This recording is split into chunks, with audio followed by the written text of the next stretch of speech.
voices, all these voices, they give me tied to the ground. Breaking freely, but all behind, it's all so harmful to me. Poison.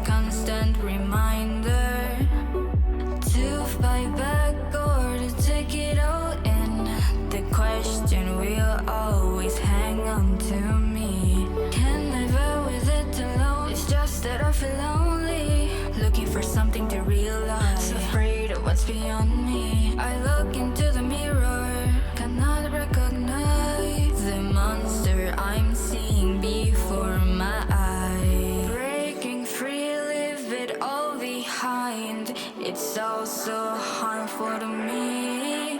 Poison.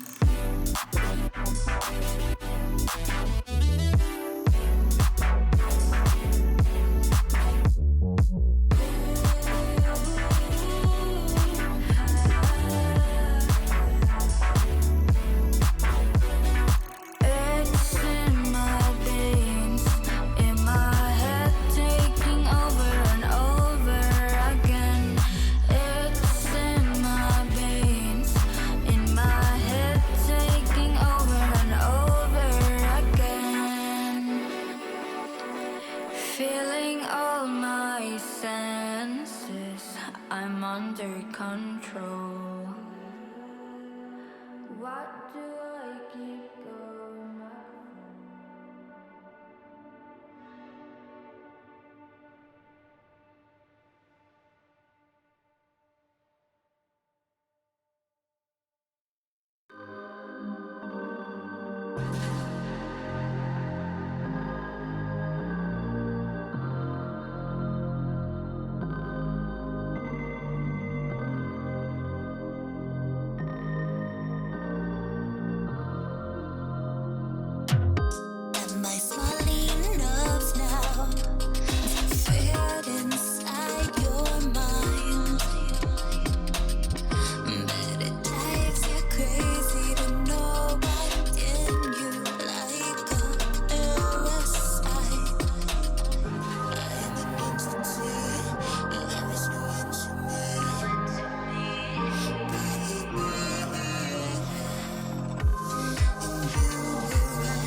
Hello, ladies and gentlemen. My name is Connor Vagel, and I am here today in the NIU Esports Arena once again to cast another League of Legends match for your Northern Illinois University Huskies. And today we have a very special broadcast for you. As for the first time, we're going to be bringing you a TriCast, as we are bringing you back the normal cast of myself and Michael Astorino. But joining us today will be Nathan Space Marine 18 Villanueva, the former mid laner on your League of Legends NIU roster. So we'll be jumping on in with those guys in just a second. We should be getting into Champ Select for game number one rather quickly here, as let's see, we do have. This may be an issue on our end, as we do have quite a few spectators coming from both teams here. So we will end up seeing. So let me just look on through. Looks like that's going to be there. So we should hopefully be able to get an invite out towards the right people here, as we do need to see one more spot open up, and then we should be okay. Now that I'm doing the math a little bit more correctly. But yeah, let's go ahead and jump on into the call with these guys, and we will have our analysts jump on in. Does look like NIU going to start on the blue side for today, looking at the side of Miami, who are their opponents today. They are going to have up in the top lane J Nitro. Well, actually, let's hold off before we go through those lineups. It does look like we have a bit of a snafu with that, so we'll get into that in just a second. So let me go ahead and get this started up, and then we will jump into the call in just a minute. All right, and then let me. Uh,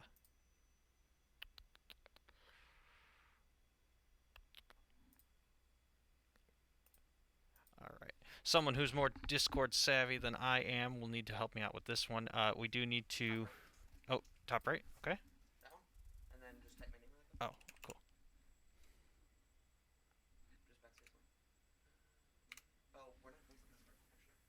Aha. Okay, so we figured out the root of the issue. We'll be getting this all figured out in just a second. There we go. Cool. We'll do this.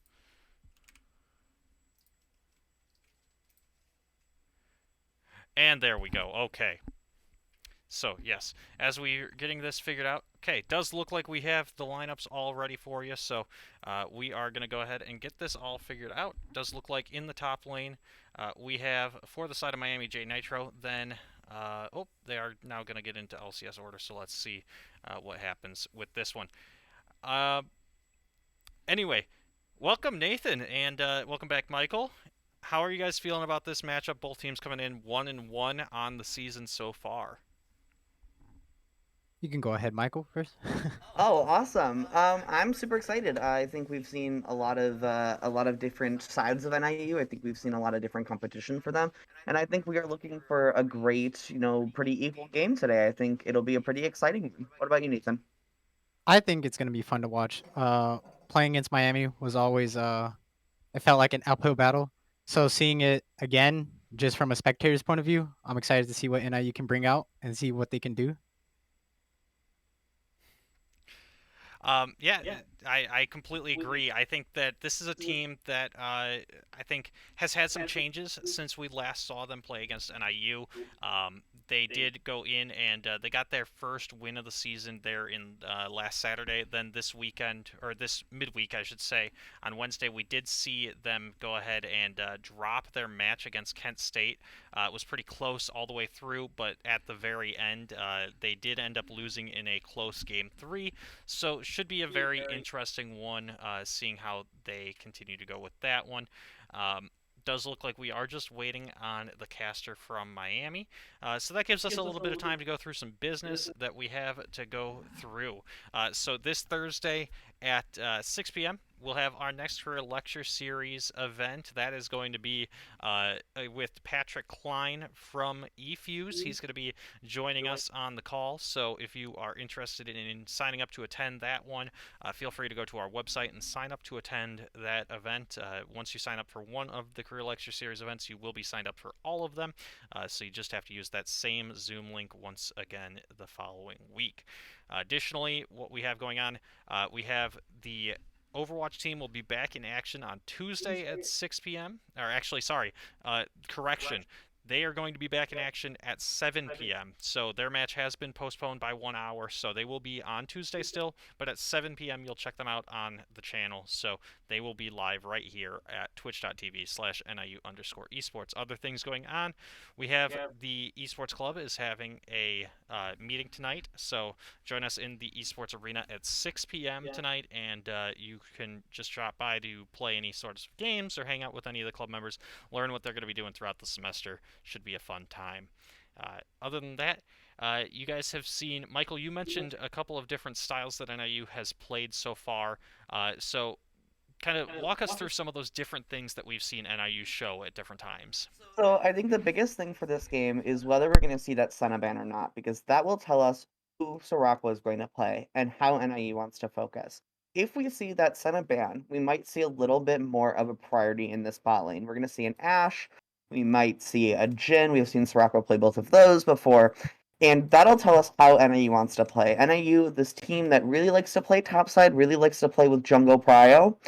But if that Senna gets banned and they can't afford to give up that space bot lane, we might see some different sides of NIU this game.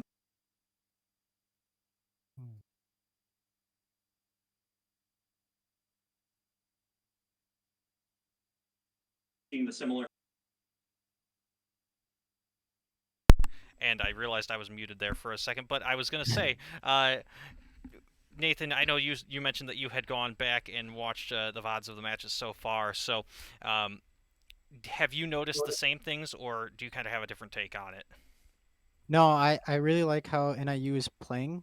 Topside is very strong, and Steve Meister, and I like that PCH recognizes it, and he can play through any lane. It feels like Crix and Soraka together.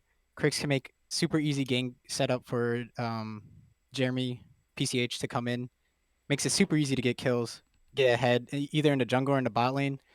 And Jaded always seems like a solid player in the mid lane, never really going down. And it's very easy to have, like, when your mid laner has control or consistent, it makes it easy for the jungler to path around. So I like it. It's very very good team dynamic. I do have to say I agree. However, I will mention that with this new patch that came out this week, it will be interesting to see because did see Jaded go up against that Ahri, the new Ahri changes last time, and that was definitely seemed like some new turf for Jaded, playing that Victor in that last game. So I'll definitely be interested to see how NIU works around some of these newer changes because NIU definitely likes to play their own style, and it looks like we're getting ready to get in champ select here. Yeah, indeed we are. NIU, as a reminder, is on the blue side for today's match. That'll be Miami on the red side as we'll be implementing an overlay on Champ Select here in the near future to be able to show that pretty nicely, as Jinx is going to be the first one off the board, taken off here by NIU. There's PCH Rek'Sai. I do like the Rek'Sai ban. PCH on Rek'Sai is very hard to track and always has easy ganks. Yeah, and now with Zeri available, I have seen Miami play that a little bit, so that's going to be taken off the board as well. Their bot laner, Snakobi, I cannot say it. I'm butchering his name. I'm so sorry. He's played 62 games as Zeri in ranked solo duo, 65% win rate. Quite the scary guy. Oh, that is pretty unfortunate. Plus, I think that's safe for the side of NIU just because of Zuri just now coming to the formal scene and not having a ton of time to prep. You saw that Victor ban, Jaded playing a bit of Victor. I think he has a preference for those control mages, that Azir, that Victor, so I think Victor's totally safe.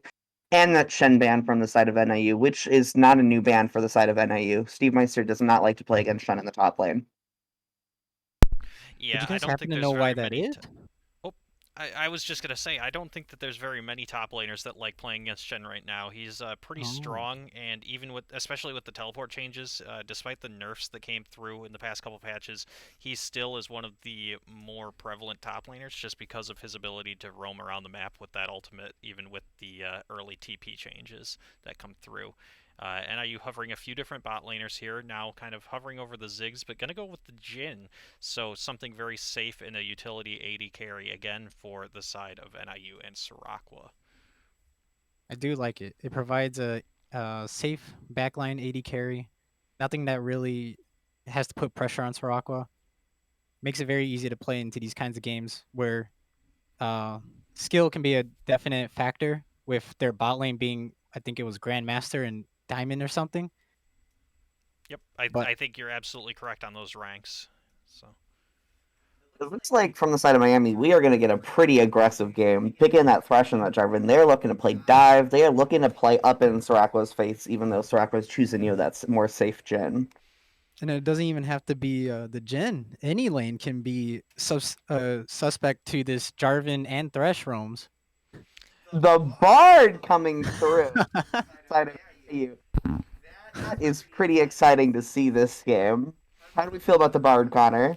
well, I was gonna say, Crix has played some Bard in the past for us. It is definitely something he likes to play into that Thresh. It unlocks the lane a little bit. Um, we're going to see Siracqua definitely just farming under tower, trying not to get caught out by this Aphelios Thresh. But Bard going to be unlocked very quickly and able to roam around the map, grab those chimes, grab those meeps, and try to make some ganks of his own, which kind of complements the Viego that we have for PCH here. Very much a carry jungler, so you want to put something that can definitely roam around the map and get him fed into the support role. Yes, I was just gonna bring up the fact that PCH and Crix roaming around and ganking multiple lanes. I hope that's happened this game. It's fun to watch. They have a great synergy. Will say the side of Miami seems to be pretty afraid of this mid lane Jaded, banning out most of the control mages we've seen him play this season, and the Victor, the Corki, and the Azir. There's definitely a bit of a priority ban on there. Yeah, there really has, and now the Akshan and Silas, so this mid lane really is getting pinched for both sides. We're seeing Pee-wee's played quite a few of those different roaming style mid laners, and so you get to take those off the boards, whereas the control mages that you see from the side of Jaded are going to be taken off, and now LeBlanc going to be the one that is picked up there. So NIU has a chance to counterpick in the mid lane here, and that'll give J Nitro the counter pick up there in the top lane as well. I must say, I love the LeBlanc from the side of Miami here. I've always been a LeBlanc fan. LeBlanc's mobility, LeBlanc's damage in the early game fits so well with this Jarvan and this roaming Thresh, able to get across the map and just get those picks to pressure lanes. Seeing the Vex on the side of NIU, something I haven't seen too much of this season, but something I suppose will work pretty well into that LeBlanc. Yeah, I mean that's exactly where you want to pick the Vex is into something that has multiple dashes, has a chance to really stack up your fear there on the Vex, and then the Ornn comes through, so something very safe. But Gwen, the tank killer, the tank shredder in the top lane. So Nathan, what are your thoughts about those last couple picks? Because there are some very interesting matchups that are going to come out in the solo lanes here now. Yes, I was just gonna say I would have personally liked for Steve Meister to go for the Gwen himself. He always performs pretty well on it, and even though J Nitro would have had a counter to it, I think Gwen right now in the meta is just so strong that it can play into most matchups very easily. But the Ornn, if it's something very comfortable for him, I would say that then it's up to him. Comfortability cannot be disputed in these games. If you're very comfortable on something, you always prefer it over any other thing. Yeah, Other I than that, mean, I was I, gonna say the mid lane matchup will be interesting. I do like this. I like it as well. I was just gonna say too. I mean, you can really be one to speak to that comfortability. I know that having played on the team before, you have that that insight into kind of where some of those picks come from. So yeah, this is a very interesting matchup across the board. Definitely, there's no real true tank on the side of Miami. You have the Jarvan and the Thresh that are, well, the Thresh will be a tank, but the Jarvan might be, depending on the build, more of a bruiser. And then you have Gwen, who's going to be an off tank as well. NIU has the Ornn to be the true front line there, and the Bard is going to be able to get some of those side flanks as well. So very interesting team comps across the board. I will say, and something I think we should definitely keep our eyes on, are the side of Miami versus the side of NIU and how they're going to want to play.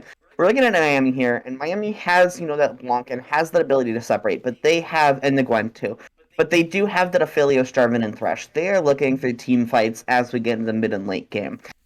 The side of NIU does not really have this type of damage you need to sustain a team fight, and instead, they're going to be looking for picks, they're going to be looking to hold objectives, and they're just going to be looking for the mistakes on the side of Miami versus making those proactive plays like the side of Yes. Miami. I agree with Michael. That's exactly how this game should play out. NIU should be looking for picks, looking to try and pick people off before a big team fight, so they don't have as much to worry about. The damage output from Miami is way higher later into the game, so it'll definitely be tough. It certainly will. I think the one thing that might save NIU in this type of scaling composition, or against the type of scaling composition, I should say, that Miami has, is at least NIU, if they're able to stay kind of even in the experience there, has the Ornn from Steve Meister to be able to kind of scale up and continue to upgrade those items so that they don't necessarily get as hard outscaled from the item perspective. But it certainly is a composition, like you guys mentioned, that NIU kind of would seem to be on. You never like to use this term, but they are sort of on a timer at some point in this game. That there definitely is some closeout potential there from the side of Miami. However, I also do think that this season, and something that we've seen against Miami a little bit too, is that the objective bounties and the overhaul of the bounty system has meant that there really, even with teams on a timer, there really is this big ability to come back because as soon as they start falling behind, if they get into that objective bounty, they can take one team fight, take a Elder Drake, and then, snowball, or even a Baron, and snowball the gold, and then the kills in their favor. So very interesting to see how this will all play out from my perspective. I said my eyes are certainly on PCH this game mostly. PCH, one of those players that likes to make those objective calls, that likes to be up in front, ganking lanes. And in this game, it's going to be weird to watch him play a little bit of a backpedal and try to make a little safer plays and watch for mistakes for the side of Miami. Yeah, I was gonna say, Crix also roaming around with the Bard can create openings and mistakes that PCH can exploit. So there is a little bit of an opening for NIU in the Bard pick. So I'm excited to see what happens. Yeah, I agree. And looking across this map, we do see, as you guys should probably actually see the screen. Let's go ahead and get you on there. There you go. We've got Bobman Sam saying, "Woo, Nathan, I'm your #1 fan" in the chat there. So welcome to Bobman Sam. But we do have, looking across, it is going to be the Unleashed Spellbook. So Steve Meister is finally on that Unleashed Spellbook gaming. It's something that they've talked to him about, and I know that it's kind of been a joke amongst the team. But definitely there, as well as Gwen going to be taking the Conqueror. Same with Jarvan. We've seen it come, and actually Conqueror also on Viego and Aphelios. So definitely a lot of Conquerors across the board. It is something that we've seen come back into favor a little bit with the nerfs to lethal tempo over the past couple of patches. So Something I definitely want to point out is we see an exhaust from Vex as opposed to something like an ignite or teleport. I think exhaust is pretty fair. That's a good way to keep yourself. Oh, we're seeing a bit of a fight here in the bot lane. Flash, unfortunately, coming out from Sarakwa. But back to what I was saying, we're seeing that exhaust on Vex, something to keep Vex alive, prevent those Jarvan ganks, prevent LeBlanc from, trying to do anything a little sneaky in the early game. But I did want to point out exhaust on Aphelios, which I think is pretty interesting in this game. I think exhaust is a safe pick for sure, but it's weird not to see the heal. I have to agree. I don't know exactly who's going to be exhausting other than Viego, which is fine. I mean, you have one target to exhaust, but it's usually meant for the bot lane more than anything. Yeah, there's not really a whole lot of exhaustible damage potential coming out from the Jhin, since the Jhin's more focused uh, on the one burst of damage rather than the sustained damage output throughout the match. So that'll be very interesting to see where that's used. But like you guys mentioned, we did see the flash burn there by Sirakwa. I had to use it a bit early there. With a nice pick set up by the bot lane there of Miami. So they will get that early shove in on the bot lane. Same thing with the mid lane. So farm lead already pretty substantial in the bot lane for the side of Miami. NIU building up a bit of a farm lead in the top lane though. Steve Meister doing really well on that Ornn as well. So pretty even across the map as we go. Yes, and one thing I did want to point out was the keystone that Krix took, Fleet Footwork. I would have thought that Bard with Glacial Augment, the new Glacial Augment, would have been a little better. I don't know, but he probably knows something I don't. So I'm excited to see what the Fleet Footwork provides over the Glacial Augment and Bard like roams. See, that's interesting because, looking at that fleet forward, we're looking at a little bit of pressure bot lane here. Okay, good stun. But we're looking at another fight top lane. This Orange showing his early game tank. But back to my point. I wonder if the exhaust, maybe this is a big brain play because if you took the exhaust into Fleet Footwork Bard, I could be convinced that maybe there's something for it. Right, I see. Oh, this could be first blood as NIU is going to be able to get that one slowed, and the stun does just miss from Viego. Otherwise, I think that probably was first blood going over towards PCH on that champion, but nicely done to be able to dodge away. Back to what you guys were saying. These darn teams keeping me from casting. But I think Fleet Footwork could be an interesting engage tool on the side of Bard. I think I think Fleet Footwork, and I think First Strike could be another interesting to see, see on a Bard, and something that I could be convinced could be a big brain play. True. That would make a lot of sense, actually. His damage all comes out at once. Oh, Jarvan gank in the bot lane. Yeah, Jarvan's going to go ahead and get the flash in there. Going to be traded back, Sirakwa. They are going to donate that kill over towards Aphelios, though. So first blood will go over towards the Aphelios and Miami here, already having a nice farm lead. But now that's going to be the flash forward coming through. Viego going to follow this one up. Will he be able to get it? He will with the flash, so NIU will answer across the map. I will have to say, it's unfortunate that Sirakwa had to flash at the beginning of the game, but you gotta play safe against that Thresh, and because Sirakwa had to flash, because Jhin had to give up his flash, it was kind of expected that the side of Miami was going to try to get that pick. And it's really unfortunate in the mid lane, although LeBlanc flashed and now their teleport is down, we did have to give up a flash for Viego to get that pick. Yeah, actually, both Vex and Viego using their flash in that trade, able to pick up the kill, but expending 2 flashes, in fact. So, Nathan, it is a little bit of a feels bad, but it's good timing on Jeremy to be there at that point to at least capitalize on the flash. Yeah. If LeBlanc gets out and Vex wastes her flash for nothing, it's definitely a hard lane for Vex moving on from there. I will say, though, that NIU, except in the bot lane, has relatively closed the CS gap and is playing very equal for this game now. As we do see the possible engage here from the side of Miami. No flashes, go ahead and the exact punish for that earlier play. This is the exact punish for blowing those 2 flashes. Able to get not enough, though, as NIU...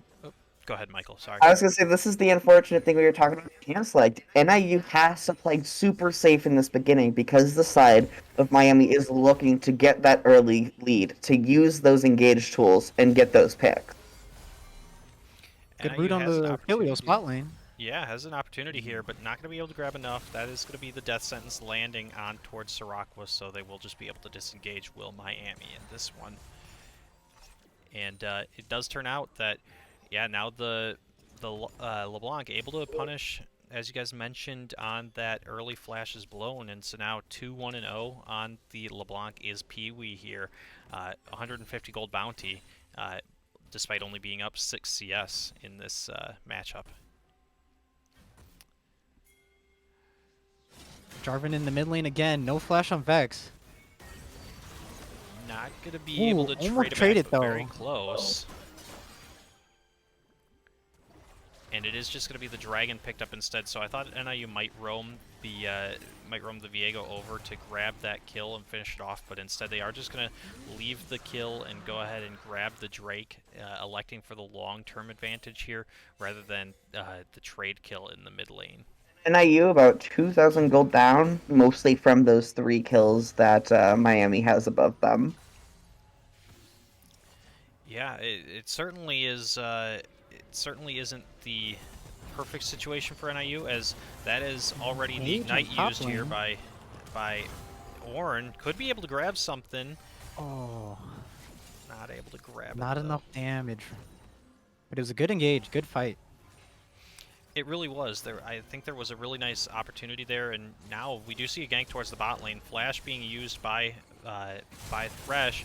Are they going to be able to trade this one? They are going to get a lot of damage here, and the ignite goes down. That's going to be Crix grabbing 1. Will they be able to grab 2? No, they won't, because Jarvan is hovering there. So NIU going to back away, get 1 kill, and they'll take that one to get the gold somewhat back into their evenness, I should say. So. Jeremy's trying to make things happen. I like it. This is the way they have to play this game. Yeah, especially now that they've fallen a bit behind. Now they can't afford to play safe because they will just get outscaled, and now they have to really look for those right moments and look for.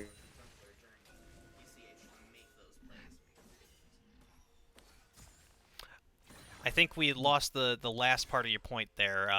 So you were saying about Jeremy having the engages and everything? Oh, yeah, I was saying that.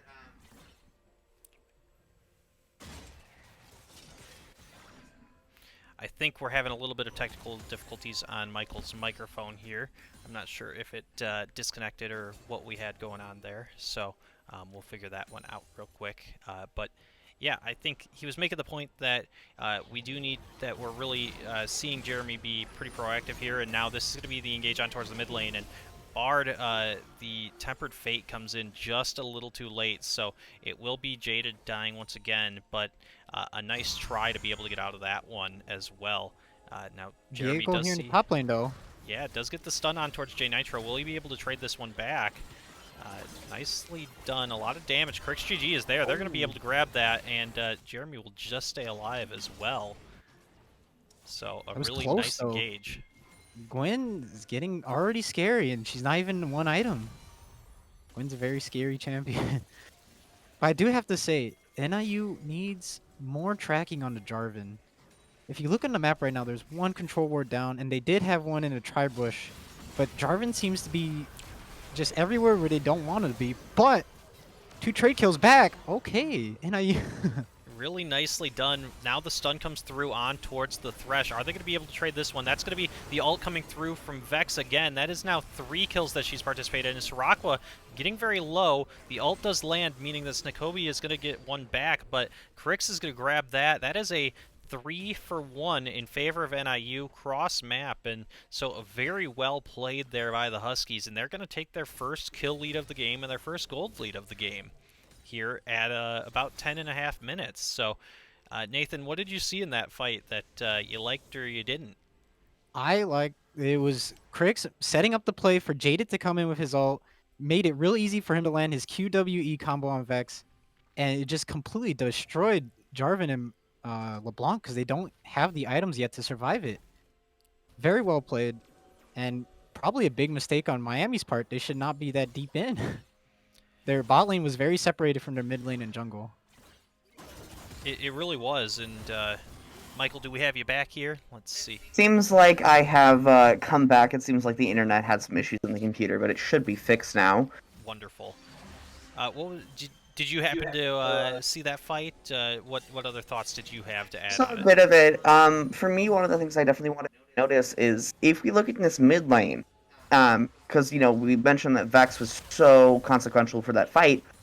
Vex does already have their Everfrost. They are down in boots. This LeBlanc, however, does not have their item yet. They just have, Tome and Source Shoes. So LeBlanc E is just down in items, even though she's up in gold. Nice Ooh, flash coming PCH through to get out makes it by out. PCH. Really nicely done. Crick's a little caught Yeah. out. There you go. Be fine.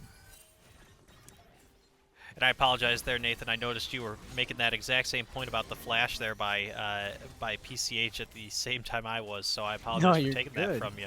As there's a nice stun coming through. His time to win is going to be taken quite low here, and there is the ultimate. Call of the Forge God does land, and that's going to be one going through for NIU. CrixGG is going to pick it up. Aphelios is going to be low here. Now the ultimate comes through with Curtain Call. NIU going to have 4 members here on the side of on this bot lane. PCH will grab the kill on towards Aphelios, but we do see on the side here that Vex was taken down by a combination of LeBlanc and Jarvan at the Dragon Pit, so NIU will instead elect to throw down that Rift Herald and then just grab some plates on the bot tier 1 and then go ahead and try to take this Hextech Drake to put themselves at 2 Drakes to nothing early on in the game. I do, from that last fight, want to give points to Soraka, because we did see what we know Soraka best to do. Soraka likes to play a utility ADC. Soraka's not really, high damage. They like to play the Senna. They like to play the Jhin here. Soraka, perfectly timed route, great curtain call, getting the slows on Aphelios, enabling that team fight to go through as smoothly as it did. I agree. Steve going to go ahead and use the smite up in the top lane. We did see him use the Unsealed Spellbook to grab that. That's going to be a lot of damage on towards Pee-wee, though, as Ignite going to force the flash. Not able to land the ultimate as Jaded. Now we'll go ahead and back away. A little close, but Crix makes it out. But I do have to say, NIU having Steve Meister walk down for the Dragon was a good call, but I think he had to stay around for the Dragon. He had Smite. They have 2 smites, and it's only LeBlanc and Jarvan. Gwen gets so many free plates, and NIU doesn't even get the Dragon, which why they called Ornn down. So it feels like a loss on the top side. Yeah, I don't have to know. agree. It seemed like a bit of a loss of tempo on the top lane there, letting Gwen get her Rift Maker, grab about a 33 CS lead, but we'll see if NIU is able to punish that back. Evan Stroud is finished there for the side of the Ornn here. Call of the Forge God was used, and we do see that Viego is just hovering on towards this bot lane. We'll see if he's able to go in or take this Drake, as Jarvan is now hovering towards the mid lane instead. Looks like we might see this fight over Drake, as actually Viego is kind of sitting on the side lane, might be looking to gank towards this bot. Instead, they will jump away, and nicely done with the portal from Bard. Good escape. That is a feels bad, man, if you're Jarvan there. Pee-wee in a good position to flank, though. The LeBlanc flank. Yep, now we do see that's got a lot of damage out towards Soraka. Going to be able to get out of that one. Now damage goes back in. Crick's going to be able to, is just going to be taken down. Now Viego over the wall. We'll see if he's able to get out of that one. Nice slow coming through from Soraka to make sure that that we do see PCH escaping with his life. And it will be Drake going over towards the side Top lane of... trade, and this is the Gwen at 1 item.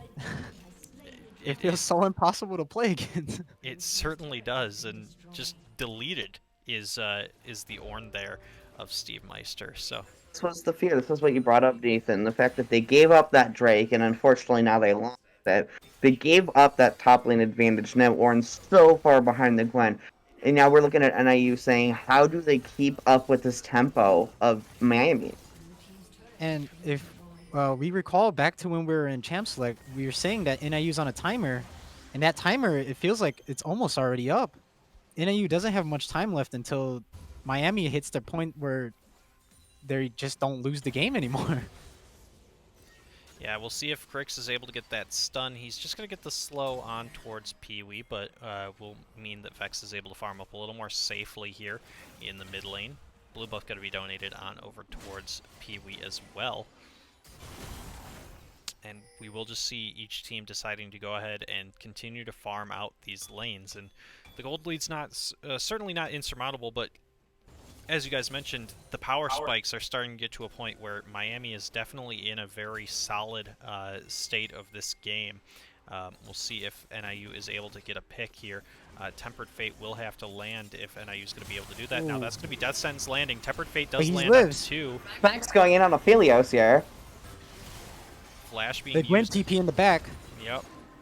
As now nice flash coming in from PCH. He's going to be able to grab the cancel there with the ultimate, and we'll see Snakobi will grab 1. Slow comes through onto Steve Meister, and Gwen still doing damage here into the back line, as it will just be a 1-for-1 support for jungle in favor of NIU. Now they're going to be able to grab 1 back. Good. Jaded will grab Pee-wee, and this is going to be the curtain call. First shot misses, second shot misses, third shot will land, fourth shot will just barely miss. NIU has the opportunity here. They're going to go ahead and get a lot of damage on towards the Jhin. Not going to be able to land. That'll be enough. That's going to be Jaded grabbing Evil Lobster for the second. Now, NIU will have to grab a third here. Will they be able to kite out this Gwen?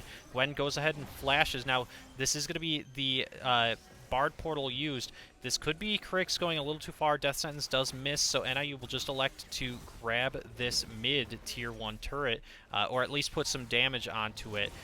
Now with the TP being reused, LeBlanc coming back into the fight, NIU is going to have to back away, and this fight is just continuing to be Mr. the extended. chains. That fight was crazy. Just as we called back the Champ Select, I want to call back again and say we did mention how NIU's way to win here was to capitalize on those mistakes. LeBlanc just going a little too deep at that start of the fight, getting stunned under tower and getting picked. And without LeBlanc, it's so hard to kill that Jhin, to get rid of that Vex, because you need LeBlanc's damage burst power. Yeah, and props to Crix. Always saving the team fights, it feels like. Crix is just a monster support player. A perfectly timed stun, lives the thresh hook, and doesn't even, feels like, fall below 50% health that whole fight. Yeah, I mean, that's a great shout out to have to him. I mean, already the Locket of the Iron Solari finished for Crix, which it's quite the interesting scenario, because his mythic item is actually finished before we see the Jhin mythic item finish. So it just shows how much he's been able to get all the value off of those roams, as LeBlanc is going to go ahead and try to roam on towards the Jhin. Can't click and it the is lantern. Yep, can't click the lantern there. PCH could grab the assist on that one, as that kill will go over towards the Ornn.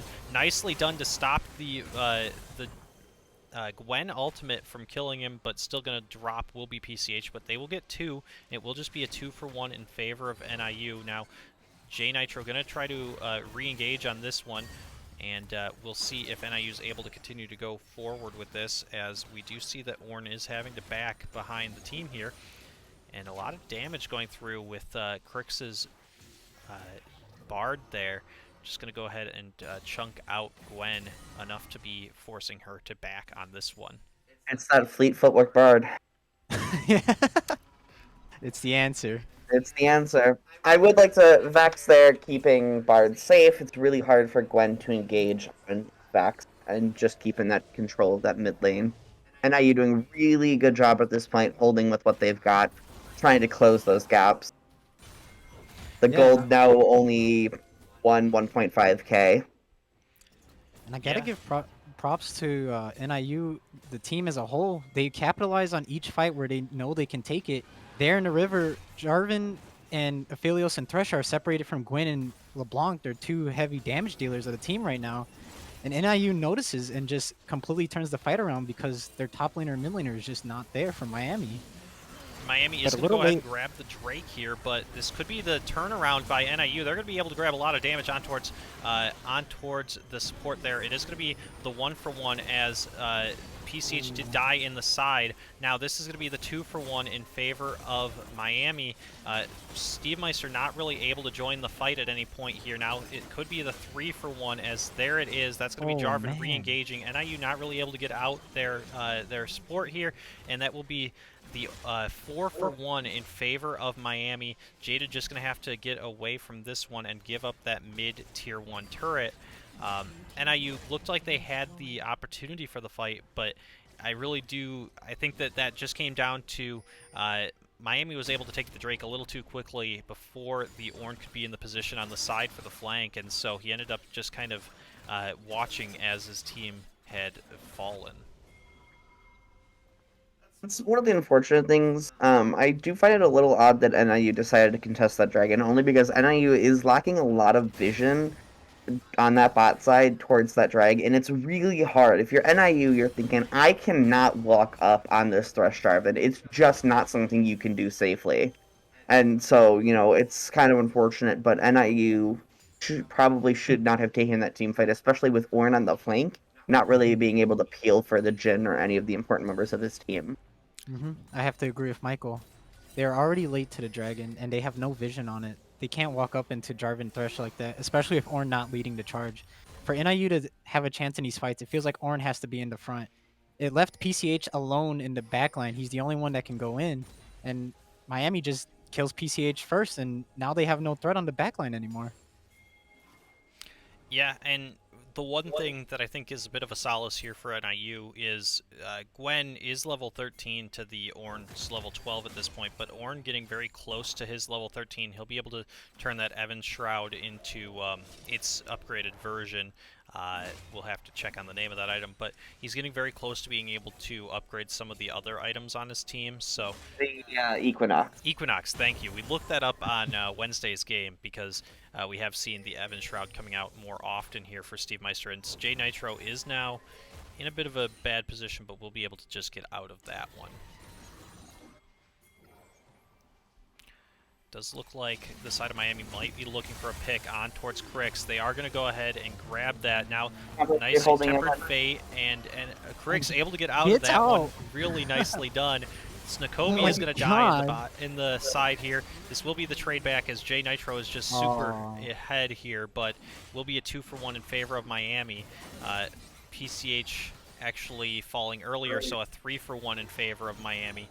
Didn't notice him go down, but that will be Baron for the side of Miami. And you might have to just try to push out this mid lane and potentially try to grab the tier 1 turret if they can do so.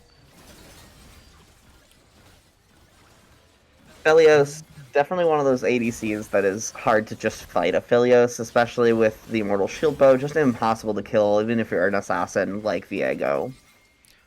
Ornn actually going to be able to walk a little bit further, so he's forcing out the bait. Nicely done he still will fall, but nicely done to be able to just delay a little bit longer, and that could potentially be the Baron not going over towards the side of Miami. Yeah, now with the members of NIU respawning, Steve Meister, despite dying, did use enough time to make sure that he did not allow Miami to grab that Drake, so really nicely done, or that Baron, I apologize, so really nicely done by Steve Meister there. Yeah, and it could have been scary if Miami killed him and decided to just go Baron with 5 members. It could have been a very weird situation for NIU.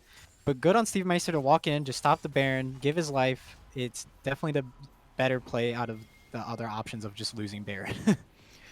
Yeah, and now we do see the Equinox finished up here for Steve Meister. So, as we mentioned, this is where some of that gold value, that despite being down about 6k gold for each of those upgraded Ornn items, you can take about 1,000 gold off of that gold lead just based off of the stats that they provide in terms of value. So, NIU, while they are down about 6k gold, it could be close here, but Pee-wee just going to grab a whole bunch of damage on towards the Viego plays, though. And going to be able to grab it. Really nicely done. Good on PCH. Very hard to play against a LeBlanc, it feels like. But he gets it done. He does indeed, and that'll actually be some more value going on towards the side of NIU. They're going to elect to just allow Miami to go towards Soul Point here, as instead NIU will just continue pushing on the top side with the Viego, potentially grabbing that the tower in the mid lane. Nope, they are going to have to back away from that one. Nice fear from Vex to be able to get out. But yeah, Viego still just pushing up towards the top side and evening out some of this gold. And now that the side of Miami is rotating up towards the top side, Viego will go ahead and back away from that one.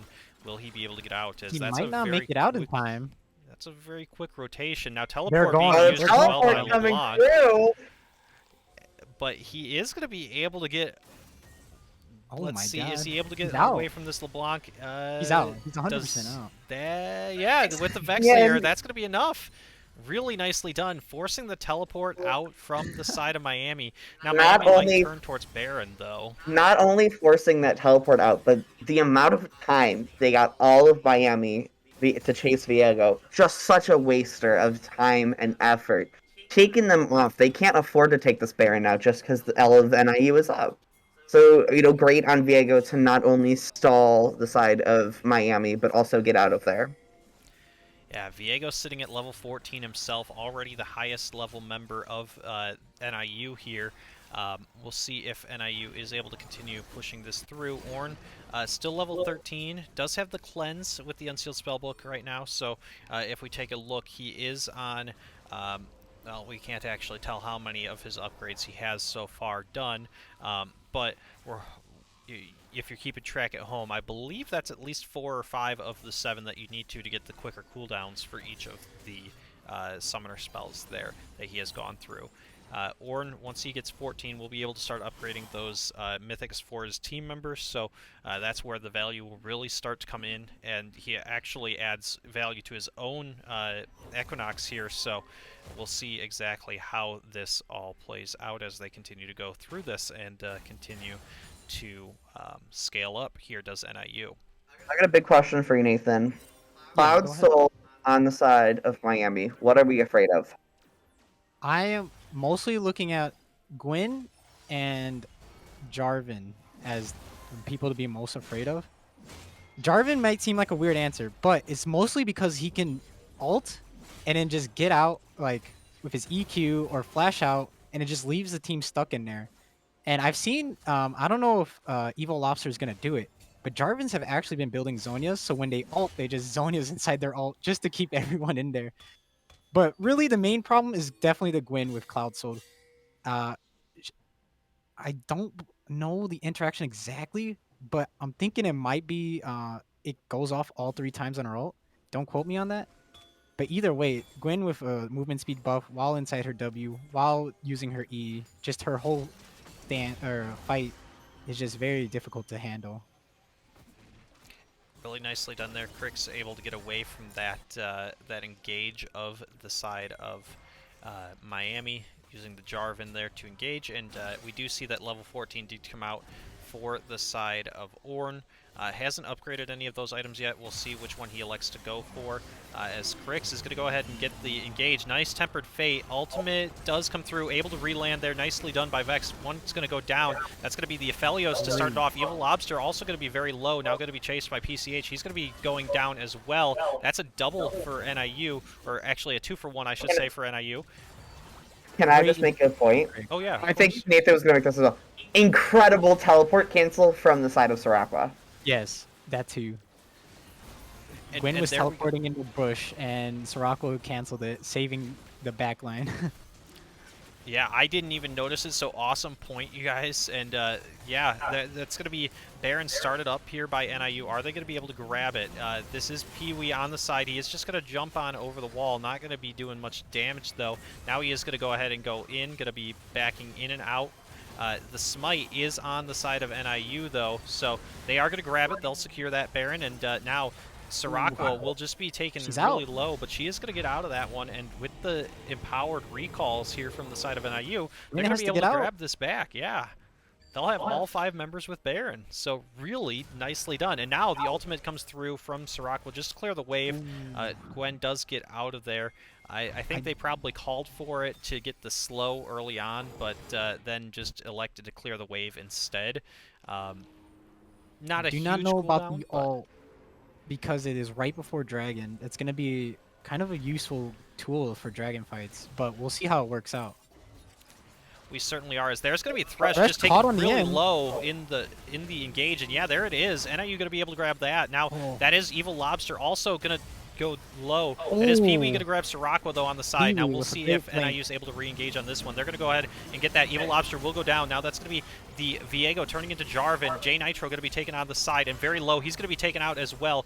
Viego with a double kill. This will be Snapkovsky getting a triple kill on towards the side of PCH. Will he be able to get the quad? That's going to be the follow-up damage, and instead they will just back away from the LeBlanc. They'll grab this Cloud Drake.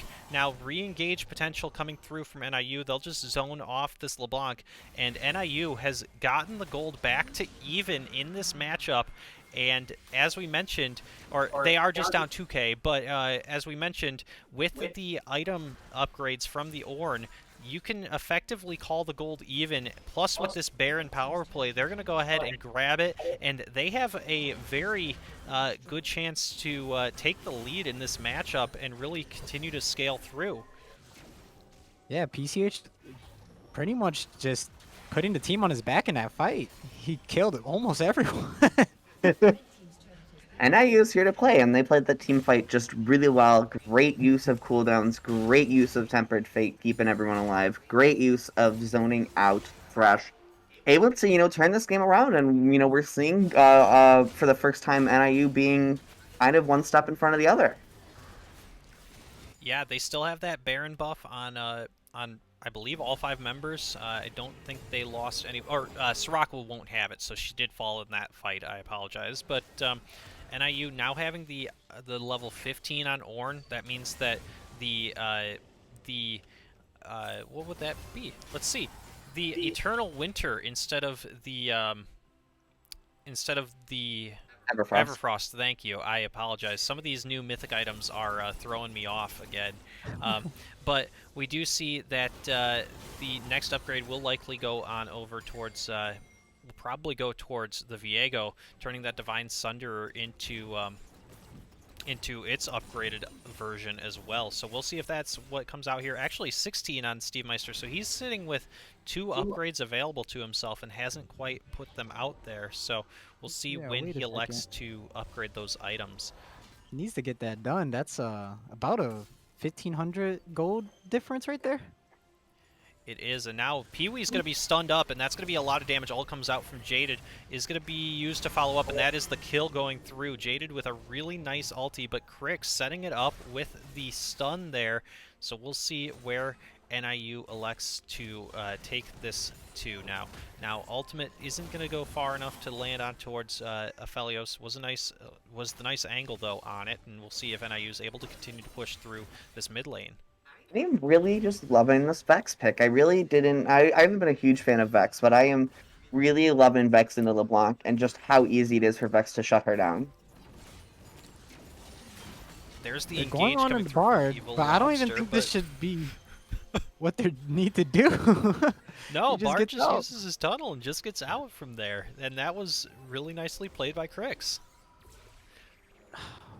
It feels like Miami's just pulling at strings now. And NIU has all the tempo again. It's crazy to think about. Yeah, But it's due to NIU's capitalizing on Miami's mispositioning and bad team fights. Like, NIU has been fighting really well after the Baron take. Yeah, I really agree with you. I think that this might be the weakness that NIU needed to find in this Miami team. We saw in their loss against Kent State, I think the biggest thing was once they kind of coin flipped into the Baron and lost the Baron in the game this week in in game 3 of their match on Wednesday.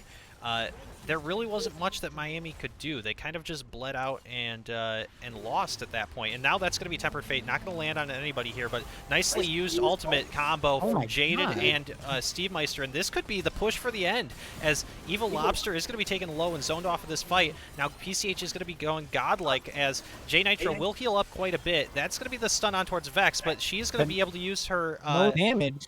her item there. Did we get a pause? Actually, nope. There we go. Okay, it did just freeze for us, and now, yeah, there it is. NIU's going to be able to grab that one piece, or it's going to be Soraka grabbing that kill. Now that's going to be Pee-wee taken extremely low. Just needs to be the combo. There's going to be PCH grabbing it, and NIU's going to take game 1. They just need to grab this inhibitor, and then they will have 40, well, we'll say 17 seconds, more like it, where they have just the ability to free push against this Thresh only, and they have 4 members of the team available to do so. The Redemption used to keep the members of NIU low, but I don't think that's going to be enough. I think you're right, Nathan. I think this game is just over at this point. I don't know. PCH, if he can kill the Aphelios here, could be over. Infernum ultimate did come out from Aphelios. Aphelios going to grab the Vex, but this is going to be PCH taken very low. Now, that's going to be Snakobi very low as well. The Tempered Fate does not land. NIU going to have to back away from this one. They will have both Nexus turrets down, but with 3 members killed off in the extended fight, 2 members actually killed off in the extended fight, NIU will have to elect to just back away. They will grab this Cloud Drake, or they'll try for this Cloud Drake, as Jarvan is kind of shadowing behind them. There's the Ornn teleport as well. We'll see where they want to go with this one. That's my bad. That was the Ornn teleport. I need to fix my eyes. But NIU will be able to grab that dragon uncontested, so they will put themselves on soul point as well, 29 to 22. And this game is getting very close. It's on a knife's edge, as one of my favorite expressions to use in this one. One thing that we haven't noticed, we do see that the Locket of the Iron Solari was upgraded, but Steve Meister has finally is now upgrading the Gale Force. Now, I'm wondering if this is just a visual bug on the Divine Sunderer there, or if it truly wasn't upgraded, because if it wasn't, you know, I think this is an actual bug. I don't think so, because he gets 5 upgrades for his teammates, right? It's at 14 through 18. So at 18, he'll get his last upgrade. One thing that he gets 14 through 17, so 18 there's no extra upgrade, because he gets his own at 13. But the issue that I think we might be seeing is there is a bug that currently has surfaced that if Viego uses his ultimate within a certain time frame, I think it's about a 1.5 second window of the Ornn upgrade going through, it will cancel, and it acts server side as if it had gone through, but you don't get the stats and you don't get the upgraded item. So I'm wondering if that might have happened here. We'll have to take a look at that in between games, but while we're at that, we have a game that's going on still, as they are going ahead and NIU starting up this Baron, as that is going to be the ultimate coming through from Vex. NIU is going to be able to grab the Baron. That's going to be the kill going on towards the Vex, towards the Aphelios. Gwen is split pushing here. She's pushing for the base. NIU going to have to elect to back. Will they be able to get the members of NIU out?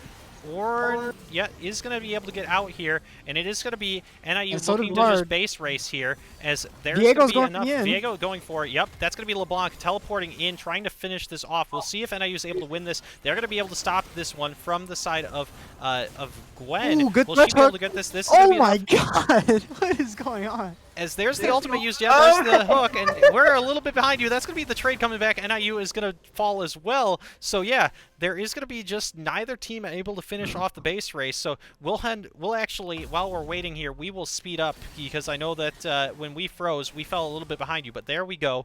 We are now caught up to you as well. But yeah, wow, both teams able to stop the bases. Now, for the side of NIU, they do still have a Nexus turret standing. Miami's Nexus is wide open, and it will regenerate some of that health, but it is very low, so NIU might elect to just push in and try to take it on a backdoor. We'll see what they exactly will come up with on this one, but extremely close. This game could come down to just really a burger flip at this point, so we'll see where that all comes up to in this match. What an exciting game they decided to give us today. And here we were worried that the game wouldn't go past 25 minutes in Champ Select. We're sitting at 40 minutes, soul point for both teams, 2 Baron buffs for the side of NIU in total. We have gotten an exciting game today. PCH flashing that level 7 mastery on the Viego, really showing that he himself had gotten that. Now, let me take a look here and see while we're getting a second if we can't see the current mythic passive bonus. Okay, that's not necessarily talking about it here, but yeah. So it still does say Divine Sunderer. I'm not sure that we have one way or the other an Ornn upgrade available. It doesn't look like we do based on what's in his passives here. So I truly do think that NIU, or that the bug has occurred here, and that it has impacted that. I'm wondering if Divine Sunderer having the upgrade may have been enough damage to finish off that one. It may not matter, as NIU's going to engage here with the curtain call. They're going to go ahead and get this one. Pee-wee's going to be on the side. Now, Jarvan is going to have that Zhonya's, as you mentioned. Now, the Call of the Forge God does come down. It's going to be enough to grab the damage on towards Thresh. Thresh is going to go low. J Nitro is going to be on the side lane. That's going to be the kill going back towards NIU. That's going to be J Nitro going down. Viego going to get the double. Now we'll see if he's able to get a third. It's going to be... If they can kill Viego, it's yeah, scary. there's the triple kill. There's it's Viego. over. It's going to be over. game, and NIU it might elect to give the pentakill. There it is. The quad is going to go over. We'll see if that is going to be the pentakill for Peace. No, it's not. Yes, it is. Okay, I apologize. I got confused there because I saw the Aphelios in the kill feed. But yes, a pentakill for PCH, and that is going to be the one that wins the game for NIU. What a turn of events. In the end, it doesn't matter that Viego didn't have the upgraded item, but there it is. Game 1 goes towards NIU with the pentakill. What a game. PCH coming off a pentakill at the end, basically just fucking destroying the whole team. What a game! Sorry, I myself. It was very funny to watch Connor get so excited and then get so disappointed for 1 second, then realize Aphelios was Viego. All right, well, let us take just a minute. That was quite the team fight to end the game, so we need to take a minute to catch our breaths, but we will collectively be back as NIU takes game 1 in just calamity fashion at the end there, but NIU will take the 1-0 lead over Miami, and we'll be back in just a minute with game number 2.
right, ladies and gentlemen. Oh, we were not muted. Ha ha ha. Fun. So yeah, I thought we were. I must have unmuted very quickly there. Anyway, sorry about that. So yeah, we have gotten confirmation it was a bug on the Viego side. It doesn't matter because it was to our, even though it was to our detriment, we won the game, so won't matter in the end. No no contesting of the game going to be there. But yeah, so we will be jumping into game number 2 very shortly. NIU will be on, on the red side this time. So we will go ahead and put a win up on the board for them when you guys see that. But yeah, we are going to go ahead and get into Champ Select very shortly for this one. NIU taking that 1-0 lead. He did indeed destroy those later game team fights, and we have, actually that was Nathan. Thank you for joining us in the chat. So there we go. And welcome back to Nathan and to Michael. So you guys saw a heck of a game last game. So what are we feeling on this one? I'll let you go first, Nathan. Immediate response: Miami bans Viego. I think that's the knee-jerk reaction. If they don't do it, I'll be incredibly impressed because there are answers that you can do to Viego. But if they decide to take it off the table, I would not be surprised. I would certainly not be surprised either. Michael, what are your thoughts going into game number 2 as well? Well, I think there's a lot of evidence to suggest that instant Viego ban as well. They did instant ban Rek'Sai last game, so obviously they were already afraid of PCH coming in. The Vex, obviously an interesting pick. There's Rek'Sai. Does it get followed with a Viego ban? Yeah, I'm looking at their bans from last time. I think they switch out the Corky ban for the Vex ban if they truly. Yeah, Hey, there it we is. go. And there it is. Yeah, and you know what? I'm wondering if they leave the Corki up, does NIU immediately go into the Azir into it, or maybe the Victor? Because they can only ban one of the two. So if Miami elects to go first rotation Corki, NIU has the answer to that one. So we'll see what NIU elects to go with here. Will the side of Miami force out a ban by NIU by leaving both of the signature high-tier mid laners on the board? We'll see what they elect to go with. They're going to take off the Jhin from Interesting. Sirachwa, so that's a difference in a change in pace from what we had last game already early on in this one. We are definitely seeing that Miami is afraid of everyone on the side of NIU in their own, as opposed to a certain pick. They are afraid of comfort picks, they are afraid of what NIU knows, and they want to put NIU kind of on the back pedal again with some uncomfortable picks. Things that they haven't really shown so far. Yeah, most certainly, and we'll see after that Shen taken off the board by NIU, we'll see what Miami ends up going with here. And it's a Lucian. No. Oh! Interesting. Does that mean we're going to see Lucian Nami bot lane for the side of Miami? We could very well see that. I don't think Crix GG plays that very often, so in terms of the Nami, so it wouldn't be something that NIU would elect to take off the board, but this leaves two signature power picks available to NIU and the counter pick in the bot lane if they'd like to, and there is the Ashe, something very comfortable for Sirachwa that we'd like to see into that Lucian. Now, what are the chances that this is a Lucian solo lane and that this was all a bait? Very low. Very low. Listen, I mean, who knows? That Lucian top lane, we saw it a little bit last season. We might hit. I would be surprised if we saw it, but I think it'd certainly be interesting and something to throw Steve Meister off his play. Xin Zhao coming through for the side of NIU. I like it. Very aggressive. Dueling champion exactly fits into PCH's playstyle. It's one of. I'm assuming he likes it a lot. He does. I apologize for kind of laughing there. We just saw jumping on into the chat was this it's not conspicuous at all, but we have an Alpha Snivy 81. We seem to remember somebody by the name of Alpha Squirtle 81 who claims that we have an Anivia One Trick on the desk. I don't know if this kind of seems like an Alpha Squirtle with a fake mustache drawn on or something to that end. But yeah, Nami gonna be locked in for the side of Miami, so they will have that. Some Squirtle Scott sunglasses, some triangle sunglasses. We did see the Nami. That's kind of predictable. Lucian Nami, one of those power duo bot lanes. The Azir from the side of Jaded. To be fair, Azir is my favorite control mage that Jaded plays. I think Jaded's Azir is absolutely fun to watch, and he's incredible at it. The Trundle likely going to be the jungle for the side of Miami. We're going to see that Akshan ban pinching that mid lane pool for Kiwi this game.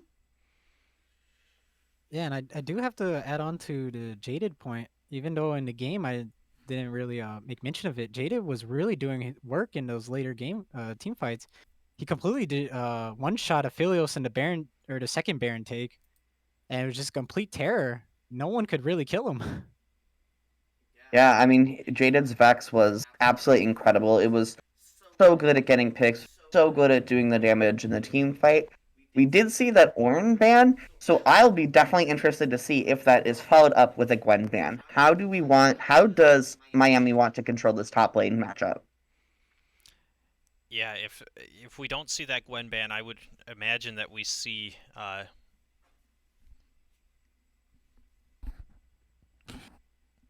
my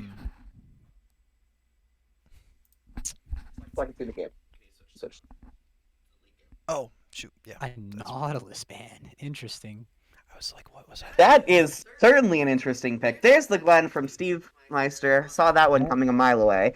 I don't know what Miami knows about this Nautilus pick, but I do think the ban is really interesting to see. Your internet went out again. I have no idea what Miami was thinking with the Nautilus ban. I feel like they should have just banned Gwendare and taken both champions off the top lane for Steve Meister. But Steve Meister gets to play his Gwen. Yeah, he does get to play the Gwen, and he's pretty excited, I'm sure, about that one.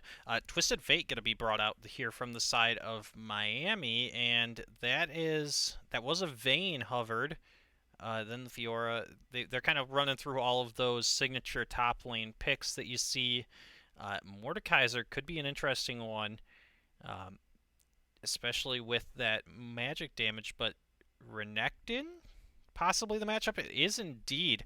Now, that's something that we've seen fall out of favor lately, especially into Gwen. So I'm curious to see. It is that Twisted Fate Renekton combo that I'm sure they're very practiced on from last season. It still has similar significance, but not as strong as it once was. And there's the Gragas at the support role. So I heard a chuckle coming out from you, Nathan, there. So what are you thinking about that one? Whoa. Craigs likes Gragas. And also, really, what will Lucian do against this? Like, it's so oppressive to play against. Gragas support is, in my opinion, very scary. And I think NIU came out on top in this draft. Like, I'm looking across the board, and I like every champion in the role better than what Miami has.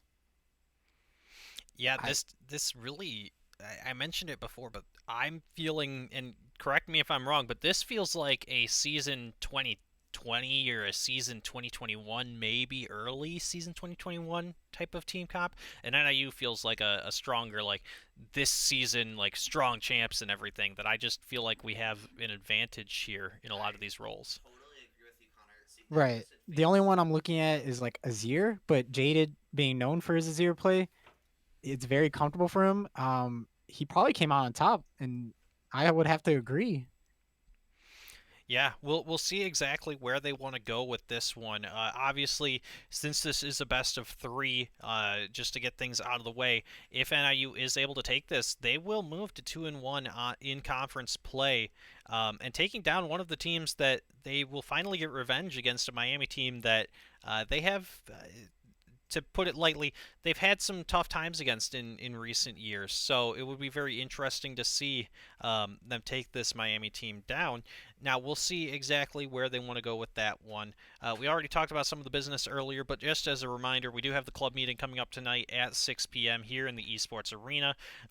If you need assistance with finding the place or with getting in the doors, feel free to send a message on our Discord, discord.gg/NIU Esports. We also have going on the Career Lecture Series. The next edition of that will be this Thursday, 6 p.m. on Zoom. Sign up on our website. It is free, but you do need to sign up to attend. That's going to be with Patrick Klein from eFuse. And then finally, we will have on Tuesday at 7 p.m., not 6 p.m. the normal time, but 7 p.m., we will have the next Overwatch Esports Collegiate match. NIU will be taking on, I believe, Western Michigan in that one. And yes, I think we finally can hear you, Michael. We were having some more audio issues there. I am back. This computer really just wants to throw a little tantrum today. I did want to say really quick, get my insight on this Champ Select. I do totally agree. This is early 2021 in its finest. We saw this. Everyone was trying to play. It was Renekton in our top lane. That Twisted Fate was the priority mid laner. Something that's kind of fallen off just of how much damage Twisted Fate really lacks. Twisted Fate, one of those champions you're just picking because he has a teleport and because he has a point-and-click stun. Lucian, Nami, another one of those bot lanes that you don't really see anymore. Bot lanes change a lot. Lucian, of course, something that focuses a lot on dueling and keeping everyone up. I think we lost him. I think so too. We're working on that one with this. What is the score? We've got the 1-0 in favor of NIU. NIU just wins after 25 minutes, Alpha Snivy is saying. But yeah, we did seem to lose Michael. We're working on fixing some of those audio issues. I apologize. It seems like there's just a connection thing here, possibly with the cord, so we'll get that all figured out. But yeah, 8 seconds. Any last thoughts, Nathan, before we hopefully get Michael back and then turn it back on over to him? I just want to point out the comment you said. Alpha Snivy, probably Alpha Squirtle.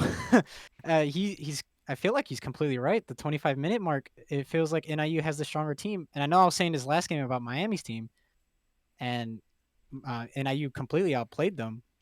But this game, it feels like if Miami doesn't get ahead early, they just lose the game. Yeah, we do see, looking across, we do see on the side of NIU, let me just, as we go, let's go ahead and look at the runes and the summoner spells. We do see double teleports coming out from both of these solo laners on each team. We see as well the Conqueror on both of the top laners. Lethal Tempo still on Trundle compared to the Conqueror for PCH on the Xin. We see the Arcane Comet coming out for Jaded on that Azir. On the side of Twisted Fate, you do see the Unsealed Spellbook, which is interesting. Cleanse coming out for the Lucian, so still no heal for the bot lane, but press the attack for Lucian as well. Lethal Tempo for Ashe, and then Conqueror for, not Conqueror, sorry, that is Aftershock for the side of Crix GG on that Gragas. Ignite on both of these supports as well, Summon Airy for the Nami. Other than that, pretty standard starts. We do see that Twisted Fate did start with his perfect stopwatch here, so we'll see where he wants to go. NIU definitely looking for a 5-point, avoiding any invade. Trundle already putting on a ward and then backing away. Pee-wee going to step on over a ward to place his own deep vision, so we'll see where they want to go with that one. Alright, I should be back. Hopefully that fixes it. Sorry about those audio issues. Sometimes the computers are got a mind of their own. Indeed. But, yeah, it looks like we do have that going on. Anything with these runes or summoner spells that you guys are finding interesting early on in this one? I do want to say, I think, well, Comet on Azir is obviously something picked quite often. It's a little preferable in lane. Oh, we're seeing a bit of a skirmish here in the bot lane. I personally would prefer something like Phase Rush. I think Azir needs a little more control over those team fights because the side of Miami is looking to control those team fights with this Twisted Fate and this Renekton. So that's a personal preference for me, but if Jaded prefers that Comet style, then obviously it makes sense for him to take it. Yeah, we do see that there's just a little bit of hope coming out from the side of Siracqua and this Gragas as well, as that's a nice chunk of damage coming out from the Lucian on towards Siracqua. Going to be forced to use her health potion, and already building up quite the CS lead is this Lucian early on in the lane. About 8 CS, so almost a full wave that Siracqua has been zoned off of, and we'll see if NIU is able to get back in that.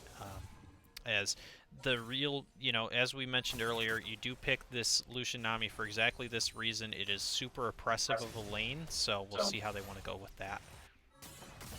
Yeah, it's definitely a strong lane. All NIU has to do is I feel like is survive it though, as it looks like there's a fight in the river. Does look like a Oh. PCH. Oh, not going to be able to flash in time. The Trundle will still get his bite or his chomp through the flash, and so that'll be first blood going over towards the side of Miami. Flash in from Flash Renekton. forward from Renekton. The heal's going to be Good. enough. He's going to get away with that one. Ignite did come through as well from Gwen. Not going to be able to land enough damage on that one. And that'll be 2-0 fight in the bot favor of lane. NIU. Oh, flash comes out from Siracqua. He'll have to be having to be used as well. Bubble going to be landing as well. Crix GG will have to get out of this one. He will be able to do so quite safely, but everything going Miami's favor early on in this game. Feels like Miami's a little upset about last game. Although, let's be fair here. NIU, more often than not, is playing these early games from behind. We've seen it pretty much every game, and NIU definitely takes that early, loss. They like to come back mid lane, so we'll see how they scale into that 15, 20, 25-minute mark. I think that's what matters a lot more than these early plays. Of course, if Miami really keeps up the pressure, then it'll look pretty unfortunate for the side of NIU. Yeah, Twisted Fate using his teleport as well to get back to lane. So Summoner Spell is pretty even in the end. Flash is much more of those used on the side of NIU, but it is only 2 kills to nothing. It seemed like more after all of that action, but at the end of the day, it really is only 2 kills that Miami is ahead here, and NIU does have those Summoner Spells. This is already going to be the dash forward coming through from Xin. Nice No flash stun on card. ECH though. Can't get so more he's than not going that. to be able to follow up. Trundle Pillar does land. Now that's going to be the nice disengage with the body slam coming through from Gragas, and he's going to be able to get away from that one. Nicely done by NIU to make sure that doesn't continue to be traded up, and really nice trade by Steve Meister here. We'll see if he wants to work on possibly diving. He does elect to just back away with the Renekton having a stun available to himself. Oh, Now no, that's caught not on a the good turret. position, and that is going to be turret killing Steve Meister. A little bit aggressive there by the Gwen, and going to be going down 2-0. 2 good plays from J Nitro, knowing his damage. And even though, yeah, the turret helped, to know that Steve Meister was that far up, pretty good knowledge. It was right on the edge, it felt like. It really was just on the edge. Michael, what's your thoughts on this early game so far? I know it's been a little bit Miami favored here, 3-0. I think the top lane is definitely something to watch, because we saw, even though Steve was, obviously behind this Renekton, Steve on that Gwen is always going to be doing damage, is always going to be able to duel. It is about Steve knowing when to take the trade and when not to. In that case, we saw Steve take an unfavorable trade and got picked in the end. And it'll matter a lot more as we go on that he does not give those kills to Renekton. Nice job by Jaded, just holding out to the flash for long enough to be able to get away from that one. But we'll be able to get out of that here. So just a 2,000 gold lead and 3 kills in favor of Miami. NIU going to have the Gragas unlocked a little bit more here to just kind of roam around. Gragas, one thing we did mention about last match was, the last game in this match was that the Bard was able to roam quite a bit around the map, and correct me if I'm wrong, guys, but it would seem that this Gragas is going to be stuck in the lane a little bit more, especially against this Lucian Nami, Yes. not necessarily able to roam as much. And I think this is the right angle to take against a Lucian Nami. You don't want to leave your ADC alone in a lane that's so oppressive like Lucian and Nami. Right? You look at Aphelios Thresh, yes, they're a strong lane, but also Thresh has to make all the priority in that lane happen. while here it's on the ADC that can make all the fights happen. So having a support that just sits there, protects the ADC, I think this is the right way to go for NIU. Plus, we're looking at an Azir in this mid lane, something that does really well, just kind of on his own farming, and so we can kind of take the pressure off the support to make those engaged team fights. Yep. And those roams. Yeah, and we just saw that with the lower pressure that NIU currently has, they did just have to back away from this dragon as it spawns, so it will be immediately Trundle grabbing that Mountain Drake for the side of Miami. NIU going to go ahead and just leave that one for them and say they'll contest on the second Drake and onward. Now, NIU had an opportunity to go in on that one. The speed coming through from Nami was too much, so they will just back away. Nice trade back as well from J Nitro. Actually, Ignite used by being Steve used. Meister, though.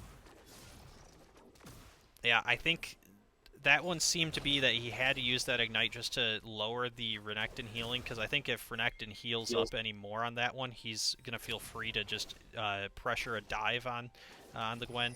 Now, Gwen is posturing towards this mid side, but we'll have to just back across the Baron pit wall instead, so won't end up being too much here, as that'll just be the dash away from the Lucian, so...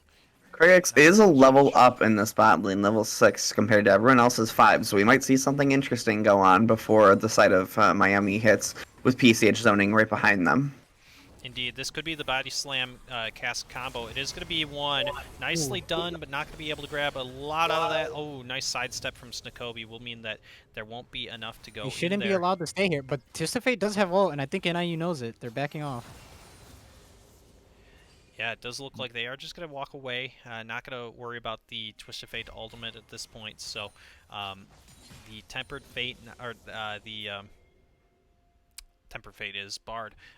The Destiny, that's the one, is not going to be used, and so NIU will just elect to go away. But this is possibly going to be a dive on towards this Gwen. There is the Destiny popped, and the ultimate used as well by the Gwen. Now going to have to got out too use soon. this nice damage, but not going to be enough as the Ignite is popped there. It was the Unsealed Spellbook Ignite for the Twisted Fate, able to be used. Really nicely done by Miami, 4-0 in favor of the Red Hawks. I will say, sorry, go on. No, I was just gonna say good dive from Miami and an answer back from NIU. Nice flash comes through. Pee-wee not able to follow that as PCH, so that will just be the flash burned. Ultimate used there by Jaded, and not really much more that NIU could find. So Twisted Fate will live and just back away. Feeling that blue buff for Azir is pretty nice. It is really unfortunate to look at the position NIU is in right now. 10 minutes, we've got Miami up 4 kills. Miami's up almost 4,000 in gold. You've got a huge CS gap in the top lane. You've got a middle of the range one in mid lane on the side for favor of NIU. But in the bot lane, you're looking at a pretty big CS gap too. So NIU just finding, really unfavorable positions. And now Steve Meister knows he's dead. Yep.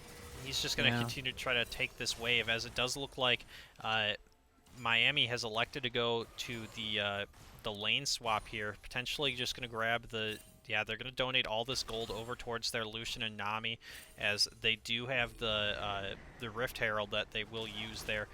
First turret will go down in favor of the Red Hawks here in the top lane. Flash going to be used by Sirakwa, and is able to get out of that one, but it will be the gold lead heavily in favor of Miami, and especially in the bot lane there at this point.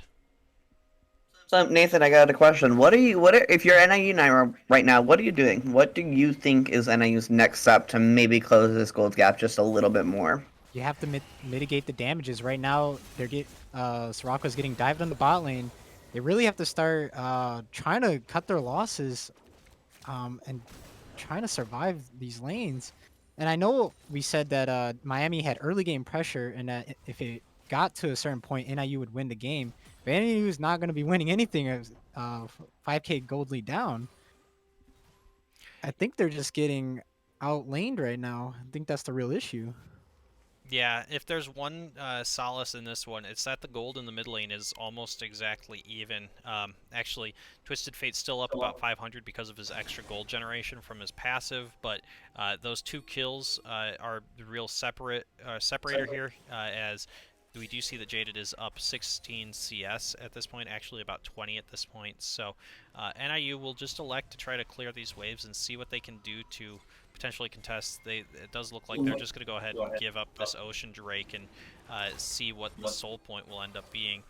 Crix is going to get away from the stun there, the yellow card available, but NIU does look to go in. PCH actually going to take this, and now NIU has the inside positioning on this Drake, and they will actually grab it as Miami look to go in, and now that's going to be a nice Emperor's Divide, Good as that is going to engage. be the damage coming through. Jaded will just stay alive, and it will be the shutdown going over towards Siracqua. Top lane going to be under a lot of pressure here from the side of Miami, but we'll see if NIU, now they have finally gotten on the board, and they have a chance to, you know, kind of stem some of this bleeding that's going on pre-14 minutes, as there is a lot of damage coming through. PCH going to have to land this on towards the Renekton. Renekton going to actually trade this right back, and now this is going to be 1 kill. Will it be enough? Yes, there will be the shutdown going over. That gold will be split between PCH and Steve Meister at this point, but NIU will take that trade with the assist and the shutdown to try to get something onto the Gwen. Very good job by NIU there.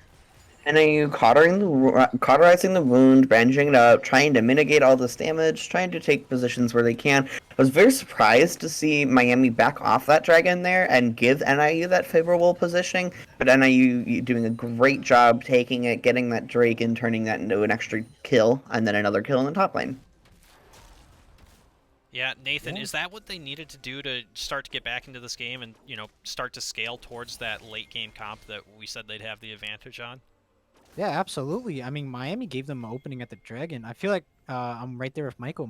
Miami should have just taken a Dragon. They have the stronger items and they had the better positioning. They're too afraid to take the fight, and they got engaged on by NIU. I think NIU's finding their way back into it. Yeah, I mean, we see that Gwen, nice Enchanted Crystal Arrow, but really won't do too much there, as that's Evil Lobster in a good position to take Jaded down to about half HP. It's gonna be a dive. It will be a dive, but Gragas is there to kind of try to disengage It's only from 2 this. members down here. We'll see if NIU is able to clear the wave quick enough. Nicely done with the cask. That is going to be the stun and the culling. Now that will be Chris going down low. He's going to have to flash out of this one. We'll be able to get away from that, so we'll just be a 1-0 in favor of Miami by the end. NIU will continue to try to push these lanes. They will lose the turret, will NIU, in the bot lane, but they will only lose 1 member, which is Dive on Siracqua too. Yeah, there's the dive. No, That's never going to mind. be as well the stun comes through with the item. There's another flash forward, and actually that'll be donated over towards Evil Lobster, as that is a 5-man dive. And Miami answering right back when NIU finally started to get something in this matchup. They will have the answers, will Miami. Miami now at about a 6K gold lead. The gap is getting pretty big and harder as this game goes on for NIU to close. Unfortunately, NIU looking at what losses they have to take in order to get just a little bit more gold in their pocket. And unfortunately, just slow decision making and uncertainty is what gets that pick on Siracqua in the mid lane and gets you that loss in the bot lane. Yeah, if there's one thing in favor for NIU, it is that we are getting pretty close to this next Baron, or to not the next Baron.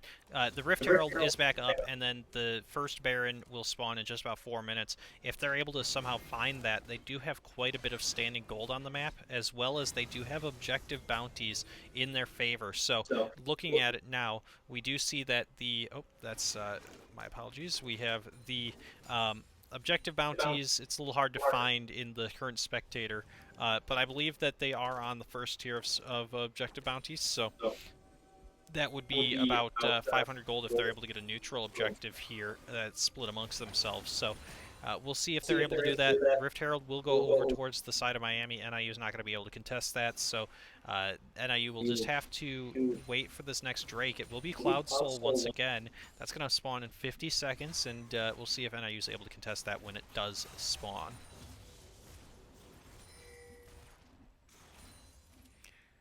Looking at just a little bit of mid lane aggression going on here. The side of Miami just trying to pressure this mid lane turret more and more. It's so influential.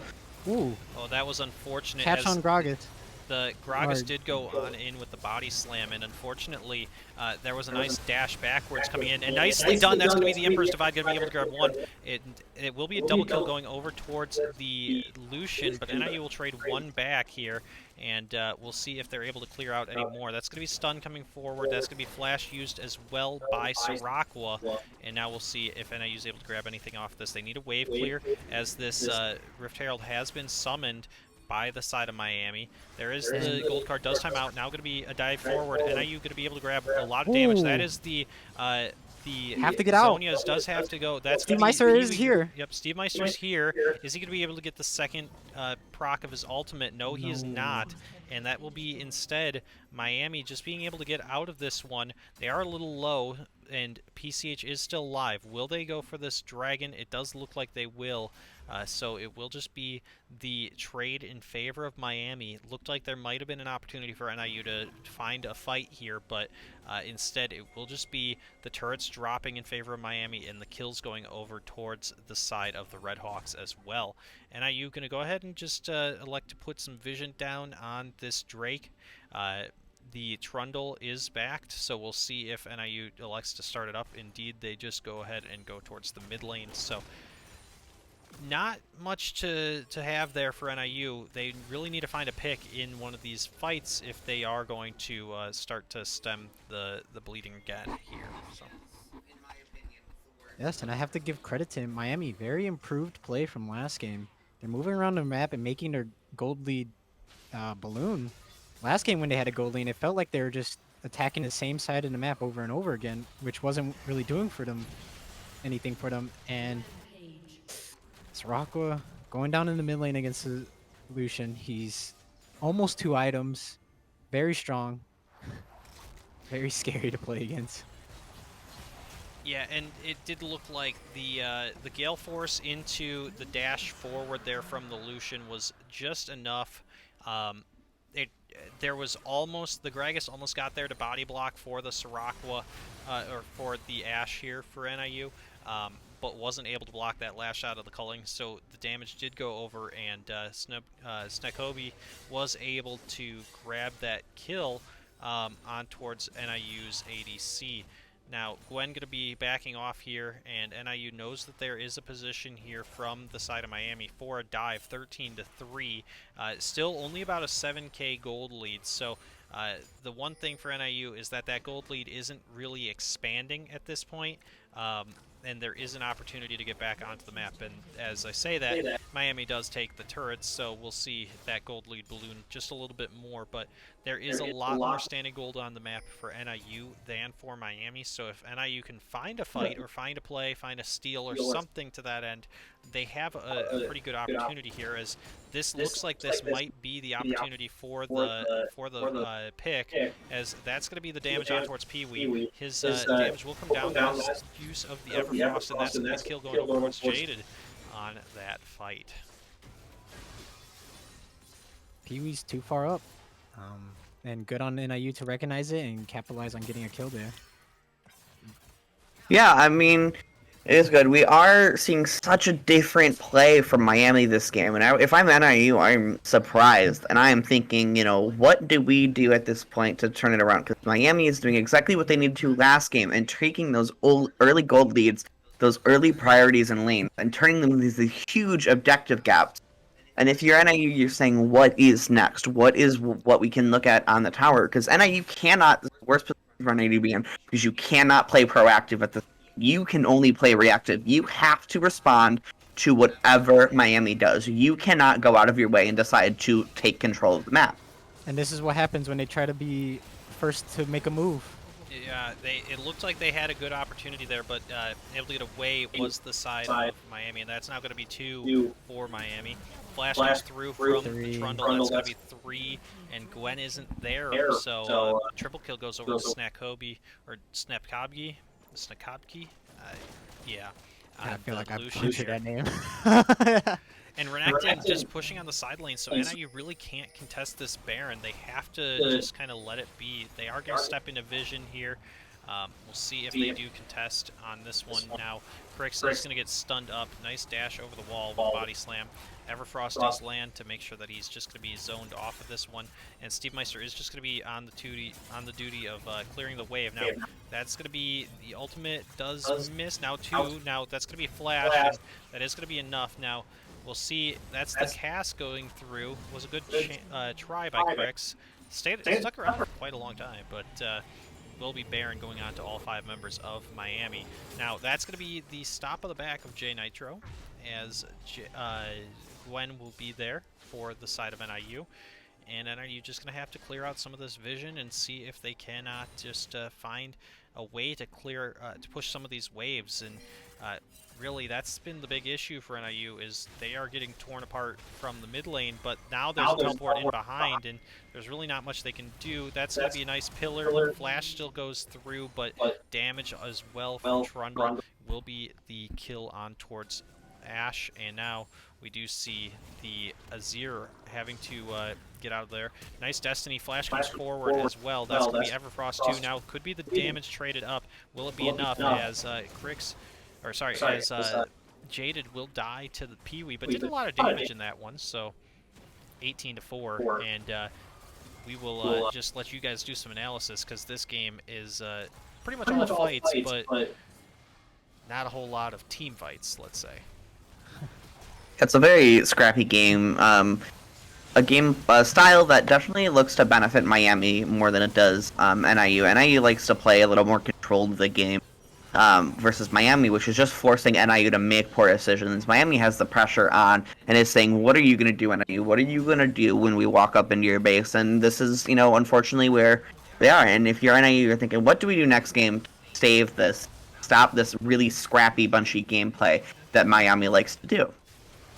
Yeah, NIU just going to have to try to hold at their Nexus turrets at this point. They do have just 2 members alive, as that is a huge amount of damage coming through from the Trundle now. That is Azir doing a big part of it. Now, NIU will elect to just, or sorry, Miami will elect to back away, take 2 turrets, or 2 inhibitors, my apologies, and 1 of the Nexus turrets. And now they will just go ahead and run towards this Cloud Drake, and they will grab that for themselves as well. NIU gonna go ahead and try to get in on this one. TP, using TP, trying to get in, it looks like. I don't know about this.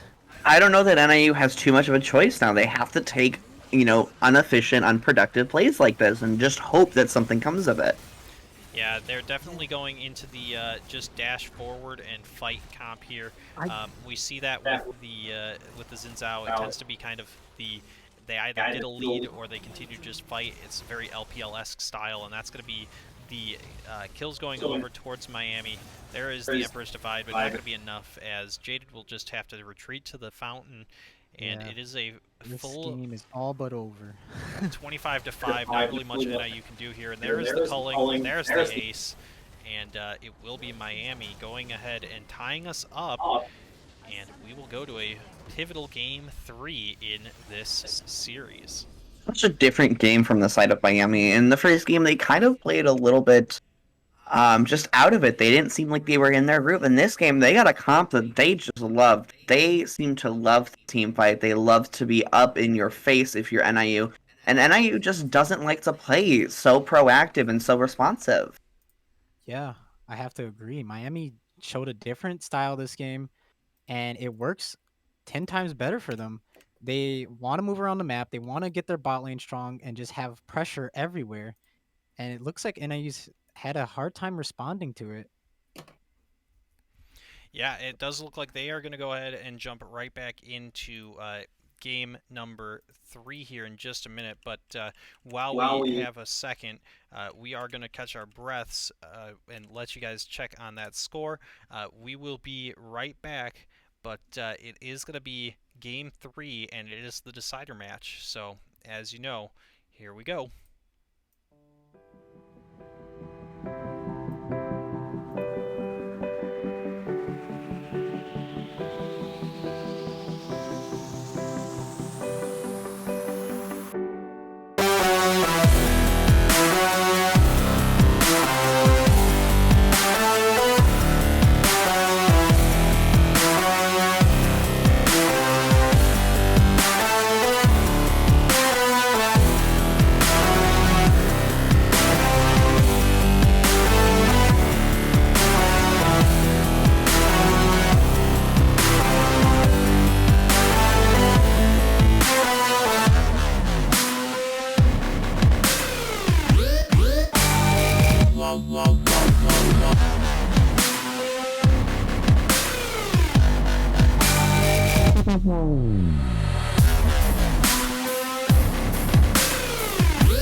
All right, ladies and gentlemen, we are back and about to get into Champ Select as already. We are into Champ Select here, so let's go ahead and transition you guys on over. NIU back on the blue side for this game number 3.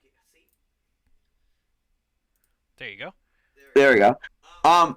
See, I can't say that I'm a fan of the Jinx. I know the Jinx is something that Soraka bans because Soraka's not super comfortable playing against the Jinx. However, I think they needed to ban Lucian here just to prevent that Lucian Nami from last.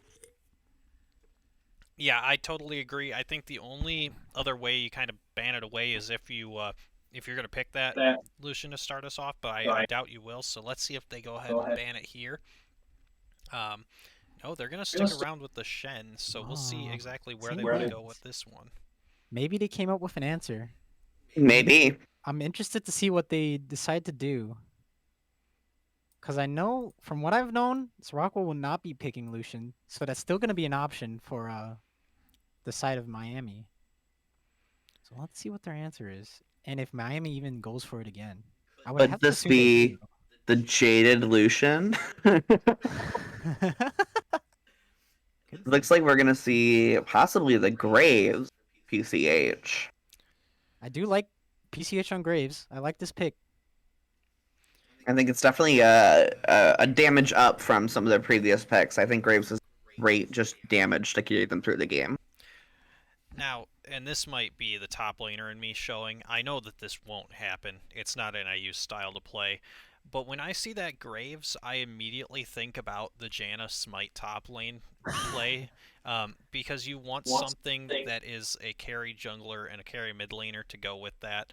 I doubt that that's where they're headed with this, as the Lucian is locked in for Miami, so that could be Lucian Nami once again.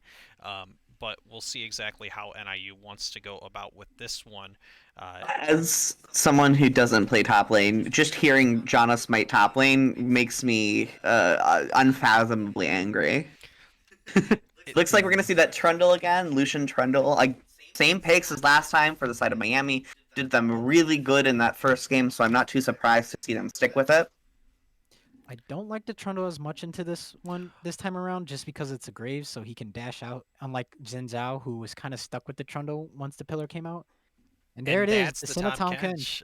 I love being right. I was just telling Nathan before this game we might see that Tana Tom Kench, something to unlock Crix, allow him to get those roams, and Senna Tom Kench is a great bot lane to do that. Also works pretty decent into this Lucian Nami and prevents them from being nearly as oppressive as they were in that first game. Yeah. Yeah, I think that this is really the right answer if you're NIU, so really well done finding that. It's going to be Karma locked in for the side of Miami. Is this a Lucian Karma, or is this a Karma top lane to potentially do something like a Janna Smite with the Karma? I always kind of get, when I see Karma, it's been flexed in so many different seasons that I always get a little bit hesitant to just say that it's just going to be a support. I think that's totally fair of you. I think we could maybe see the Karma top lane. I think that'd be something interesting. Definitely something I don't think Steve Meister has a lot of options to.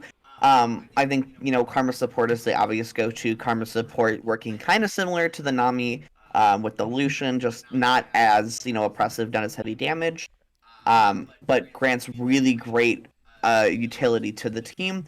We could even, not crossing my fingers, but at Karma mid lane, back in the day, we might see something interesting from the side of Miami here. We're seeing that Ornn and Gwen Van, that's pretty predictable, and we see the the Renekton pinching that top lane pool for Steve. Yeah, I mean, Nathan, where do you think they go with this? We've seen a lot of the top laners that we typically see for Steve taken off the board. So where exactly does NIU go after this? Into this Kennen, nonetheless. A Kennen top. This is very interesting. I've not seen a Kennen top in so long. Very interested to see what Miami's thinking here. And I'm interested in seeing what Steve Meister will play, because on my end, I've only seen him play Ornn and Gwen. So I don't know what's past that. Yeah, I mean, the Corki will definitely be something that's safe in the mid lane here. Just going to continue to be poking out, especially with that Senna, so a lot of poke damage, but that could be Corki top. I would imagine that it's Corki mid. That very rarely will you put a Corki top lane, especially into a Kennen, but we'll see exactly where they want to go with this one. Gives them a couple of options, so it could be some very interesting draft finagling here, and a Scion being the hover, and there it is Interesting. locked in. Now, the question becomes, is it viable in competitive play to play an Inting Scion, or is No, this they're not going. is to. this gonna be just the normal traditional Scion? Or I mean, even the season 12 version of Inting Scion is more what I mean is with this? What? This is solo lane Lucian. Lucian mid lane. We get to see it this game. How interesting. Wow. This is not something I was expecting. this is a quite the odd team comp from the side of Miami. It's very early pressure once again. Well, it's very team fight focused. It's Karma Sivir speed up with the Lucian Kinnan for damage. Oh, true. Okay. I must say, I like Lucian into Corki. I don't Yeah. mind that matchup from the Lucian side. Yes, I have to agree. Lucian kind of wins that lane, and Corki doesn't turn into the bully Corki that we all know and love right now until 3 items. So We are in for a certainly interesting game. I'm draft favored Miami here. I don't know about the rest of you guys. So, my question to you becomes, who? I guess Lucian has the wave clear, but who necessarily has the side lane push that Scion is going to have? Because I think where I was coming from necessarily isn't Inting Scion in the old traditional sense of you truly like just die and use your passive more. It's the Hullbreaker Scion that is like death pushing through the lane at all points in the game, just trying to get trying to get to your inhibitor by 14 minutes or anything like that. And I'm wondering who necessarily can be the guy to answer that. I think Trundle is really the only effective response from the side of Miami on that. Trundle ult, obviously giving him a lot of tank on that Scion, but I don't think Trundle's enough to respond to, a Hullbreaker Scion. So we'll definitely have to keep our eyes on the Scion. I haven't seen Steve play a lot of Scion, so it'll be definitely something to keep an eye out for how he decides to play that champion. Most certainly. So, there are some pretty interesting options for both of these teams, but that Tahm Kench able to roam and be very able to save the team. As we've mentioned, we've seen Crix play it a little bit, but for those of you that are just joining us for the first time, we do see that on the side of the Tahm Kench, with the Devour being the ultimate now, rather than the Abyssal Voyage, which is now the W, he's not going to be able to grab up Senna nearly as often as he used to be able to. And now there is that trade-off of, if you use the Devour on your enemies, it will be you won't have it available to devour any of your allies in the time period. We did also see, though, that there were buffs to the movement speed when you do devour an ally, and the shield in recent patches. So this could be a very interesting choice. I do like the Senna Tahm Kench, even despite the Senna nerfs in the amount of souls that she picks up. So very, very interesting, this team comp here from this side of NIU, but also even more, in the non-traditional, very like you were saying, Nathan, run at you and team fight sort of comp from the side of Miami. Very interesting on both sides indeed. Who necessarily is there one team that's on a timer in this game, or do we think that there is, that this one is kind of just down to execution throughout, or who has the easier comp to execute, I should say?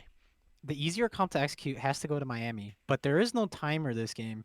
There's no both teams do scale quite well. Lucian falls off, but Sivir picks it up right where he leaves off. Cannon's pretty good throughout the entire game.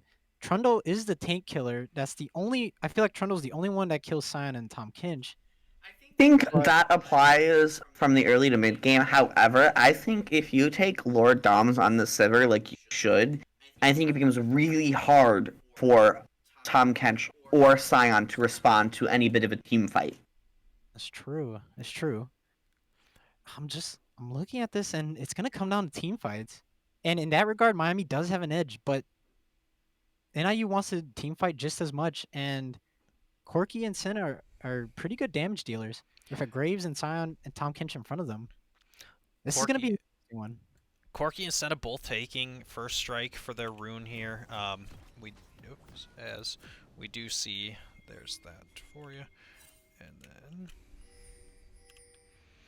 there we go. Sorry about that. So yeah, we do see that this is going to be how both teams are starting it off. Now, it does look like Miami is going to look for an invade here. We'll see if they are able to find anything. Graves definitely going to sit here and could be in a bad position. That's going to be the pillar. Nice dash over the pillar, though. Not really able to grab too much. And the boomerang blade does land, but it will just be the recall coming through from Graves. Doesn't get the early ward, but does end up getting out of that one. And actually will stick around and just place down the vision anyway. So really nicely done by PCH on that. Graves making sure that he ended up getting out safely, not even having to burn any summoner spells in the exchange. Yeah. I'm just looking at this like lane prio has to go to Miami in all three lanes. Senna, not known for her early game. Corky gets out traded by Lucian early, and of course, range top laner against melee top, who just pushes most 9 times out of 10. So this leaves Trundle to kind of do what he wants. We'll see how it actually turns out, though. Yeah, I'll be interested to see how aggressive of a jungler we see this Trundle Neo monster. I think we may end up watching this Trundle just play. I think I heard Michael in the background. Doesn't seem like his mic is working again. It seems like his mic may have gone out again. We're checking on that real quick, but it does look like he was saying it. He's with the lane prio for all three lanes going towards Miami. He's interested to see how this Trundle might play if it ends up being kind of a if he gets to just play just kind of to roam around the map and do what he wants with it. So it should be very interesting to see how this will play out throughout. Oh, right. It seems like we're back. I don't know why it keeps doing that. I will have to figure that out after this game, but we're in for an exciting one, so can't look away too long. Yeah, and it does look like we'll have to keep a track on how many souls Senna is picking up throughout this match. She is up to, I believe, 3 already, but we'll just keep an eye on that one. Yeah, 2 at this point, so did miss that one that had dropped off the minion. Now going to be able to hopefully grab that one as well. That would bring her to 3, but we'll see. As Steve actually already getting that early level advantage. But Trundle in position to in the jungle. This is steal exactly this what I was red. talking about. Yeah. You can just walk in. Both lanes have prio over NIU. Yeah, and Jeremy just gonna have to PCH just gonna have to back away, not even elect to try for the smite fight on that one. Didn't have the vision, so we'll just back away from it. And nice damage coming through from the side of Miami as well in the bot lane here. I will say, Sivir giving up a lot of her mana just for these early trades and this early push. So I'd be interested to see how PCH responds, possibly the back here. I'd kind of like them to play a little more aggressive in this bot lane. Ooh. We might get my wishes. He is going to step over a ward, however, so it does look like they are just going to back away now that they realize that they were on a ward. So that'll just let Senna continue to grab some of these souls off of the minions. So there is going to be just another. So as you guys know, every 20 souls, she is going to get that range and damage upgrade. So it will be interesting to see how quickly she's able to start stacking some of those some of those souls. As now he's damage coming through from both mid laners there, but Lucian is out of mana, so we'll see if Corky decides to continue trading that one on. It does look like they do just back off both mid laners here. Stun gonna just barely miss there. Yeah, this bot lane's not easy for NIU to play into. They just push constantly and gives no room to breathe. Thankfully, it's Senna Tom Kinch, so they're just as hard to kill. But It doesn't leave them open to do much other than just sit under tower. But I mean, to be completely fair, that is what you expect of them. I think Tom Kench is fine to do something like a Sivir Karma just because of how much. Oh, As there's the unfortunately. empowered, that's the empowered Q, I believe, and that's enough to just get the kill. So Unfortunately, just as I was saying, they have a lot of sustain and protection. Looks like Senna got a little too low there. Karma able to poke and get that. yeah, so first blood. Luckily, it does just go over towards the karma, and then the assist gold over towards this the Sivir. So, but gold leads kind of all the way across all the lanes, like you guys mentioned, are in favor of Miami here. So, the gold lead quickly out to about 1,000. 650 of that is the first blood and the assist on it, but we will see how NIU continues to play this out. Mountain Drake going to be the first Drake available, and that is going to be Trundle trying to get vision around that. Now, that's the culling already used here. Corky just having to back out from that one, and it does look like Miami will elect to roam on towards this Mountain Drake and potentially start it up. Although they might look for a dive towards the mid lane if Jada doesn't back out here. Corky will have to burn flash to get out of this if they. Yeah, Corky, no mana. Oh, he leveled up though. Does have enough for Valkyrie. I think he just used it though. I mean, in terms of mana. Don't think he has enough for it. Oh. Oh, He Cannon. tried to flash that, but Wow. unfortunately not able to get out. Really nicely played by Miami. Well executed dive. That is true. Cannon did burn Cannon's flash though, so we'll see how that impacts PCH and his positioning in the top lane. Does look like this might be NIU looking for some poke. They do end up grabbing some damage on towards the Karma here, as the Boomerang Blade does land, but not going to be able to land the Tongue Lash. There is the Tom Kench, and just able to trade back a little bit here, as NIU will just continue to kind of kite back and push this one out. Overall, a much quieter game. Yes, and I think that's what NIU wants, so they're getting their wish right now. Yeah, I think even though we see Miami up a fair bit of gold and 2 kills, we're seeing slower style from the side of both of them. Seeing a bit of a skirmish here in the bot lane with Tom Kench initiating. We might see Sivir get picked here.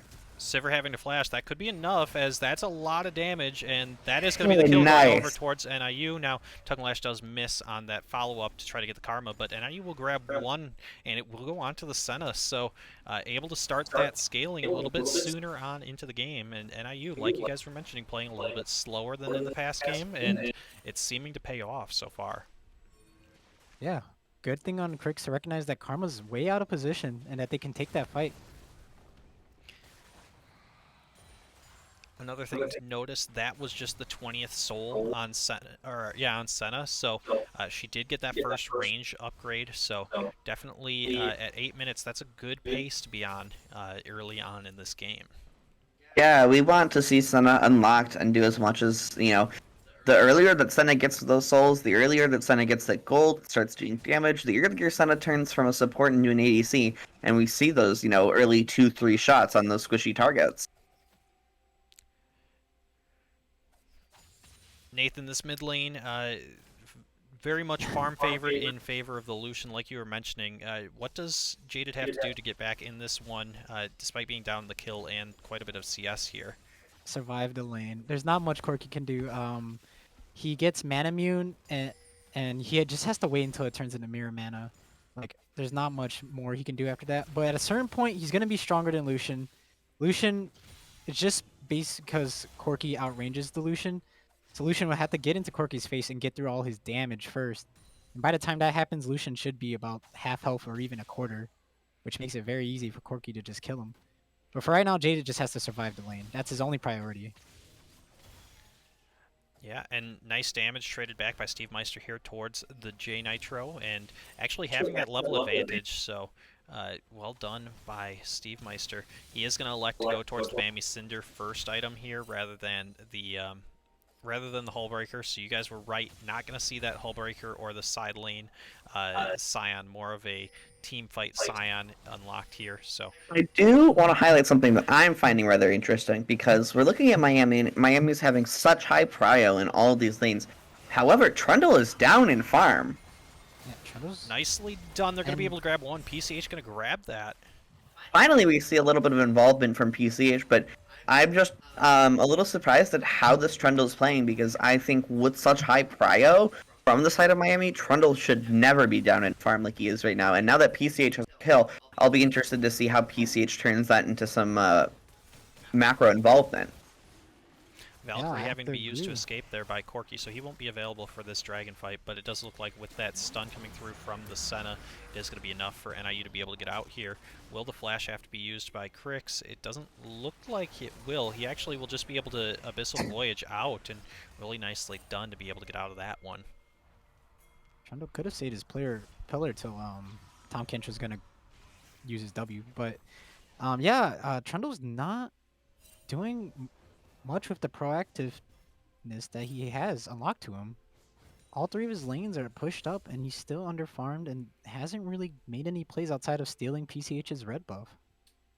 Cannon having to walk down for that dragon does lose a turret plate in the top lane too, which is really unfortunate because as a ranged top lane into something like a Scion, any of those losses are just going to put you further and further behind and slow into the involvement of this game.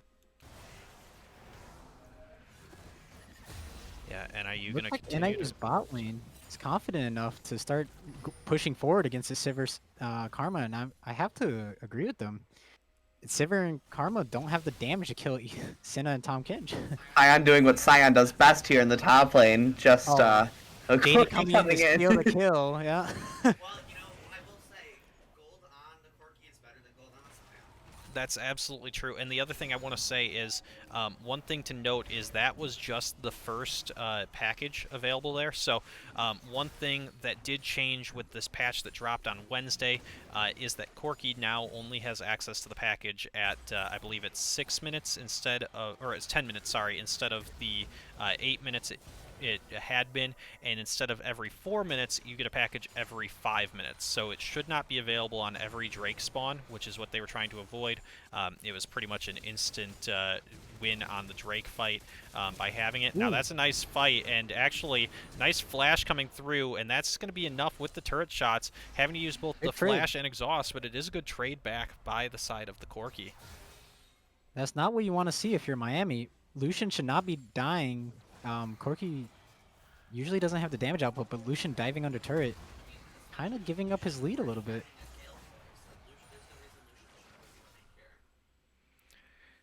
Yeah, and another thing I want to point out, we were just talking about at 8 minutes that Senna had already gotten to 20 souls. She's at 38 now. So at 13 minutes, she could very likely have that second upgrade already in this lane. So this is definitely an NIU team comp that is starting to scale heavily into the game.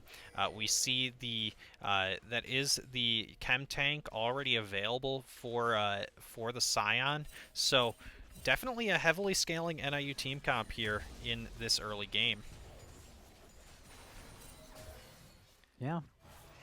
And until Sivir gets that Lord Doms, I'm looking at who's going to kill that Scion or the Tom Kench. Because really, no one on the team right now, maybe outside of Trundle, can kill either of the two. I think that's really fair. Unfortunately, we were talking I about don't- this. But we have to wait until some more items come out. Right now, Scion's pretty unkillable. We'll have to get a new cord. We're gonna have to get a new cord, I think, for Michael's microphone real quick, or at some point, because this is going out again, unfortunately. But we'll hold his point for then. We did see the aggression coming out in the mid lane. Miami able to grab that first turret. I believe. Correct me. I had to look away for just a second. Did they end up using the Herald on that? Yeah, they used Nathan? Herald Top. Okay. But, Oh, NIU much- used Herald Top? Yeah. Or, yeah, okay. So yeah, and then Miami answered with that mid tier 1 turret as well. So trading the turrets on either side, good to know that that had played out. Thank you for checking me up on that one. But yeah, it looks like just a 500 gold lead, despite NIU being up in kills 4-3. They are down about 500 gold, but not too bad at this point. And that's probably just Alrighty. the CS from Lucian, and that's about it. Yeah, and I mean Eclipse finished for Graves here, so Yeah, that is kind of my point before my microphone decided that it wasn't going to work again, was that, in Champs Select we were talking, who's going to deal with this Scion, who's going to deal with this Tom Kench, and Trundle was the favored for the beginning portion of this game. However, Trundle really not being able to do much with this lane prio. Trundle falling pretty far behind this Graves, not even at his mythic item yet. yeah, NIU looking like. Oops, sorry. Go ahead, Nathan. No, I was gonna say if Trundle's not the one, I don't know who's gonna fall down to, because it's definitely not gonna be Cannon, and it won't be Lucian. I just don't know what Miami's gonna decide. And as you can see here, Cyan could just walk at Lucian. What does he do? Oh, kill Well, on Sirocco though. Yeah, Sirocco is going to go down to the bot lane here of the side of Miami, and actually, Miami my going to be able to get God. 3 with those Boomerang Blades getting a double kill here in the bot lane. And then they're going to be able to grab that Infernal Drake, so not what you wanted to see if you're NIU. Just when you think you could make an analysis about, who's doing what, the side of Miami decides to say, actually, we're going to win bot lane, and our Trundle's going to now take Dragon, and, make this game a little bit more equal in terms of macro. Snakabi, I think I said that name incorrectly there. And it's time to win. Taking a very good fight in the bot lane. And in the mid lane, just catching out PCH in the jungle with Cannon and Trundle. So now we'll see how this game turns out. Yeah, indeed. The other thing to note is this is one of the first times we've gotten it for NIU's games, but this is the Hex Drake, so we will see the increased for anybody that gets it. They'll get increased attack speed and ability haste, as well as they have those Hex gates that they can teleport across the map. So this is very interesting how the how those tunnels will end up working and seeing how the teams might be able to utilize those. Which ones of this team which ones of these teams do you think will get the better advantage out of those Hex gates? Probably the Miami side, and Lucian autoing minions. It was a little sad to see that one. Yeah, indeed. No good. I was just gonna say the fight not quite going in favor of Lucian. The ultimate expelled by Sirocco though, so it does look like though that Miami is just gonna be able to grab this mid lane tier 2, or at least a lot of damage on towards it. And this is kind of where Miami wanted to be, where they can unlock some of the split pushing now that their lanes are a bit ahead. Graves going to come in here, probably going to get this kill on this Lucian. Did have to use the flash, however, Will gets the kill with his ultimate. Graves not one of those champions you ever want to get caught out by. Just far too much damage with that Eclipse. Yeah, and that was traded flashes, so I think you take that if you're the side of NIU, the kill on towards the Graves rather than the Lucian. In fact, I believe that might have been a shutdown for Lucian due to his lead. So it will be very even in gold here. Sirocco going to get poked out here by its time to reign, or it's time to win. Sorry, on the on that. Forward. Ooh, nice flash Sivir forward. speed up. And That's not the really scary much. part. Yeah, not really much that Sivir can do when the Tom Kench isn't there next to her. So she will just die in that exchange. So NIU will have to move away there and try to find what they're going to do next. Sivir already at 3-2-1. Yeah, I must say this game is very equal so far. We're seeing a lot of, similar objectives. Miami having that top lane tier 1 missing, but having their bot lane tier 1 opposite of what the side of NIU has. We're seeing equal Drakes. Miami slightly up in kills, slightly up in gold because of those kills in CS. But overall, this is no game to count either team out yet. Yeah, not at all. Yeah, I mean, it looks like both teams kind of wanting to get that next Rift Herald. Doesn't look like either team really will be able to finish it before that 19-minute, 40-second despawn on it. But it does look like NIU is rotating on towards trying to push out this mid lane while also trying to stave off some of this 1-3-1 pressure that Miami is putting out. We'll see if NIU is able to do that. Nice dodge on the Kennen stun. We'll see if, or on the Kennen Shuriken. We'll see how NIU continues to play that. 19-25. So yeah, neither team going to be able to grab that Herald here at the before it despawns. I have to ask Nathan, Sivir picking up that Phantom Dancer second item, how do we feel about that? Because I think, at least for me, Phantom Dancer's kind of a weird pick. Yeah, I would have liked her to get a rapid fire, if I'm going to be honest. She's, other than her boomerang blade, she's kind of outranged by both Senna and Corki, and the rapid fire helps her mitigate that a little bit. But the Phantom Dancer, it just looks like she just wants to get in and auto as much as she can before she dies, or kill them before she dies, honestly. Like, rapid fire is a much more like, I'm going to stay back and just poke kind of build. And with the amount of speed up and team fighting they want to do based on their team comp, I guess this is her idea. I don't know, I have to agree with you. I think Rapid Fire, I think it's just weird. I think Phantom Dancer is one of those items that I prefer to take as, my 4th or 5th item and kind of round it out versus taking it, because Phantom Dancer doesn't really give you, a clear buff to anything other than a little bit of survivability and just nothing that your Rapid Fire cannon wouldn't provide you with. Yeah, I would have to agree. I don't know how much I like the rapid fire. I mean, Phantom Dancer here, but if the Sivir believes it's better than the rapid fire, she knows what she's doing. For sure, it's just something that I'm interested to keep my eyes on as we go to look for this Hextech Drake fight. Does look like Miami is going to be able to zone NIU off of this one, and that's a nice damage on towards J Nitro by Steve Meister, but not really anything NIU can do to answer that one. They'll just go ahead and... Sivir ult in the mid lane. They are going to grab that one. Nice flash coming through from Senna. Now, will it be enough? That's going to be the pillar finally used in the way that you were hoping for.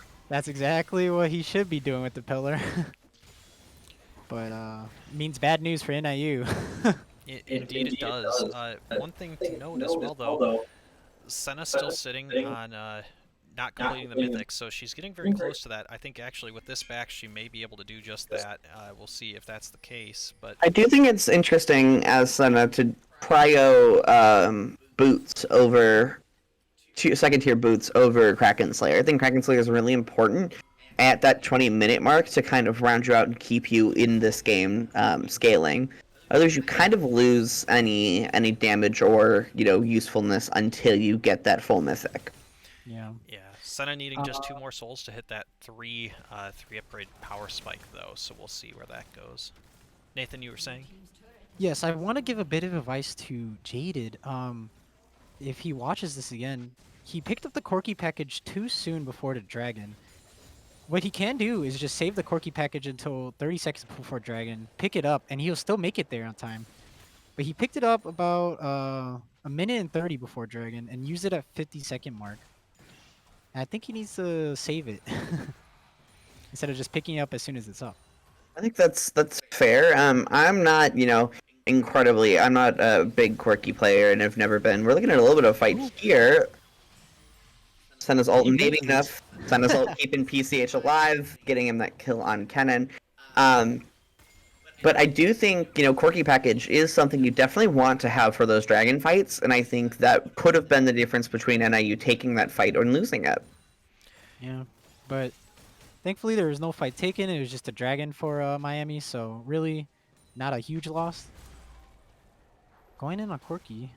He has Valkyrie though, so he's safe. He is Yeah, indeed. hopefully for the next dragon, Jaded will save his package until the dragon, right before the dragon spawns. We'll see. And looking at it now, Senna is at that 60 soul mark, so does have that insane range upgrade, so is now the furthest ranged AD carry in the game, I do believe, and so now can definitely just put in some damage from the back line of NIU. We'll see exactly how NIU wants to continue, if they want to start taking fights. The Kraken Slayer available. Luden's Echo now finished as well by Corki, so he is Definitely going to be doing some massive damage in those team fights with with his ultimate as well. So I must admit, I would love to see NIU take some team fights here. I think they need to put in the pressure and kind of step up what they're doing. They're playing really passive right now, and I don't know why. You've got this Eclipse Collector on PCH. You've got, this 60 stack Senna granting this range. You've got the healing from Senna, the safety. You've got this Corki now with that Mana Immune, with that Lunan Psycho. I would love to see NIU put on the pressure and kind of step it up. Oh my god. Flash having to be Lucian used, as that damage. is a really nice culling coming through from Lucian.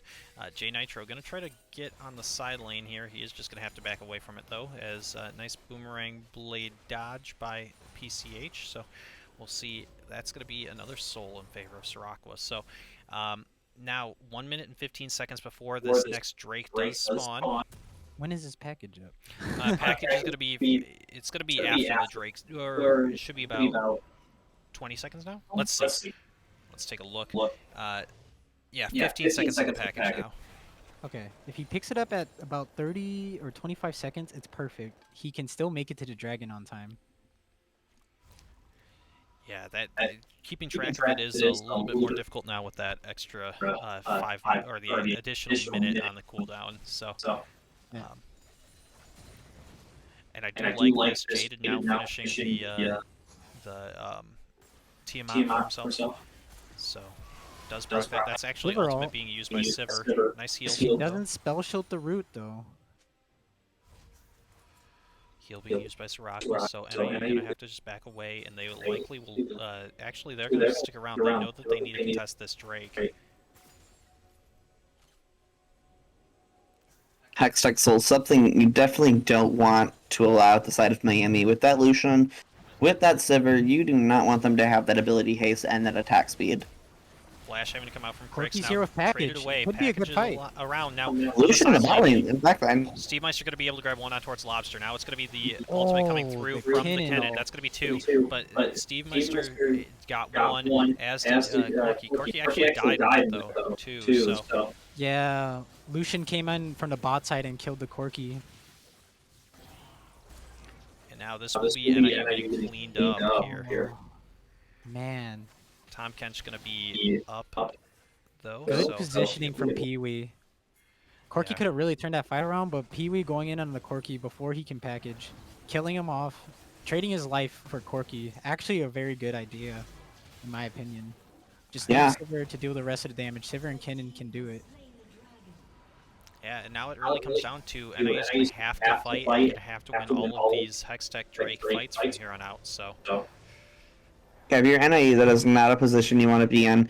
NIE has been a little slow to the draw this game, and I think going forward, they definitely should pick up the pace and try to put more pressure on the side of Miami, as opposed to responding to Miami's positioning. Does look like this might be the Lucian going on towards the Baron. Does look like instead Miami will just back away from it, but it did seem as though there might have been an option. Wow, look at that Siracqua, the chunk off of Siracqua just from one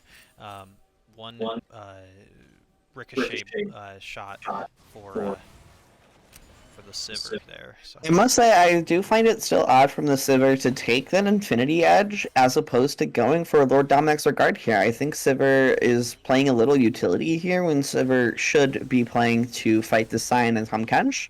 Of course, that's just my Mm. preference for what the Sivir should be doing. Perhaps the Sivir has an idea and plan. We're looking at this fight top lane teleport coming in from Kennen. Kennen's kind of dead. Yeah, he's kind of in a bad Good position, Zonias. but Siracqua going to have to flash over the wall, and Pee-wee is going to take down Corki. Going to actually get onto the Sivir, so we'll see exactly how this one plays out. That's going to be Kirk's grabbing a Tom second. Kench getting the shutdown. Triple kill on towards Lucian, my though, and now God. it's going to be an 5 for 4, so Evil Lobster will be the only one alive, it looked like, so... Lucian getting the triple kill, but Crix 1v3ing as well. So who really won? Tom Kench, that Pike with way too much HP. Tom Kench, one of those champions that no matter how tanky they are, will still do damage and still needs to get so much respect. Yes, but the Lucian's turning into a real problem. So is the Sivir. They both got armor pin and just assist back. It's looking scary for NIU now. It really is.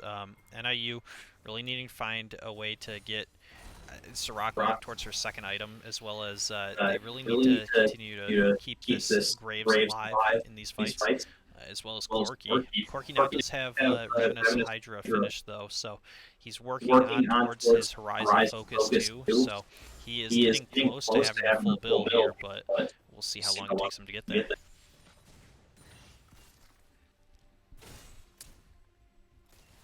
Overall, a much quieter game than the last two have been. Just kind of playing the occasional team fight. But if you are the side of NIU, Nathan, and Connor, what are you thinking? What do you think NIU needs to do to kind of run this out and take that lead back? Well, I think that in order to round this out, take this back, I really do think that they just need to continue to scale up, because the Senna is going to continue to pretty much infinitely scale, but the Tom Kench has to be in a position to be able to hold on for this, for the Corky, because especially once he gets Horizon Focus, with the big one, the package will, or the package, the ultimate for Corky will pretty much one-shot anybody on, like, on the team here, so we'll see exactly how they continue to build this out, Nathan. Yeah, if I'm looking at this, I want Scion to just peel for the Corky and Senna. Just whoever's going on one of those two, just turn his focus towards them. What their biggest issue right now is definitely the cannon. It disrupts the team fight. He's not doing a whole lot of damage. I mean, he still hurts, but the real focus is Lucian and Sivir, right? So all they have to do is watch for the cannon, get his gauge out, and now they can turn the fight around by slowly playing upwards towards the Lucian and Sivir. But doing that's much harder to do than actually saying it. Yeah, especially now that we're seeing those last whispers coming out on Lucian and Sivir, that they're probably both going to grab Lord Doms as the item, making it all the harder for Tom Scion to heal that Corky. Yeah. So, definitely looking a little scary, but NIU can still win these fights. Corky deals damage. Graves is scary. Senna's scaling. I do have to say, Sirocco getting a tier this late. Don't know about that one. Maybe should have not had the Warhammer and got the tier instead, and then got the Warhammer afterwards just to get the stacking going. But really just a minor issue. And yeah. But other than that, I mean, we can't really expect much else before this dragon, which is coming up in 10 seconds. There. And are you really going to have to elect to fight on this one? Nice damage coming through. Package is available. And you saw that Snakobi was just down to half health. Jaded already down to half as well. But package available now. Nice damage coming through with the big one. That's going to be PCH. Coming for the cleanup on the Lucian. No longer have exhaust with cannon. Corky still has package. Without the Lucian, really easy for NIU to take the fight. Nice dash away. I think NIU gets the dragon. I don't think Miami can fight this anymore. I don't think they can walk into Corky package. But it does depend on how much longer the package is up. I think if I'm NIU right now, I am just fighting this dragon. Oh, now they take this back, and they're going to have to back away here. That's going to be a lot of damage. That's going to be the trade back, though. Corky is still alive, but only barely. That's going to be package coming in. Now, nice devour from Tom Kench. Is it going to be enough? That's traded back. That's going to be Corky able to stay alive. Sivir needing to be... Ooh, nice spell shield. Oh, nice sidestep and nice Tom Kench. Really nicely done. And I killed herself on a thorn mail. That's great. Oh, this is not... that's... Oh, big Valkyrie. Now it could be... Ooh, that ultimate doesn't land, but could be the Hextech Drake coming through for NIU. Oh, not going to be able to land it. Nicely done, but going to be traded away. NIU going to have... ECH is here, pick up the dragon. So overall, it's a great fight from NIU. Lucian coming in, though.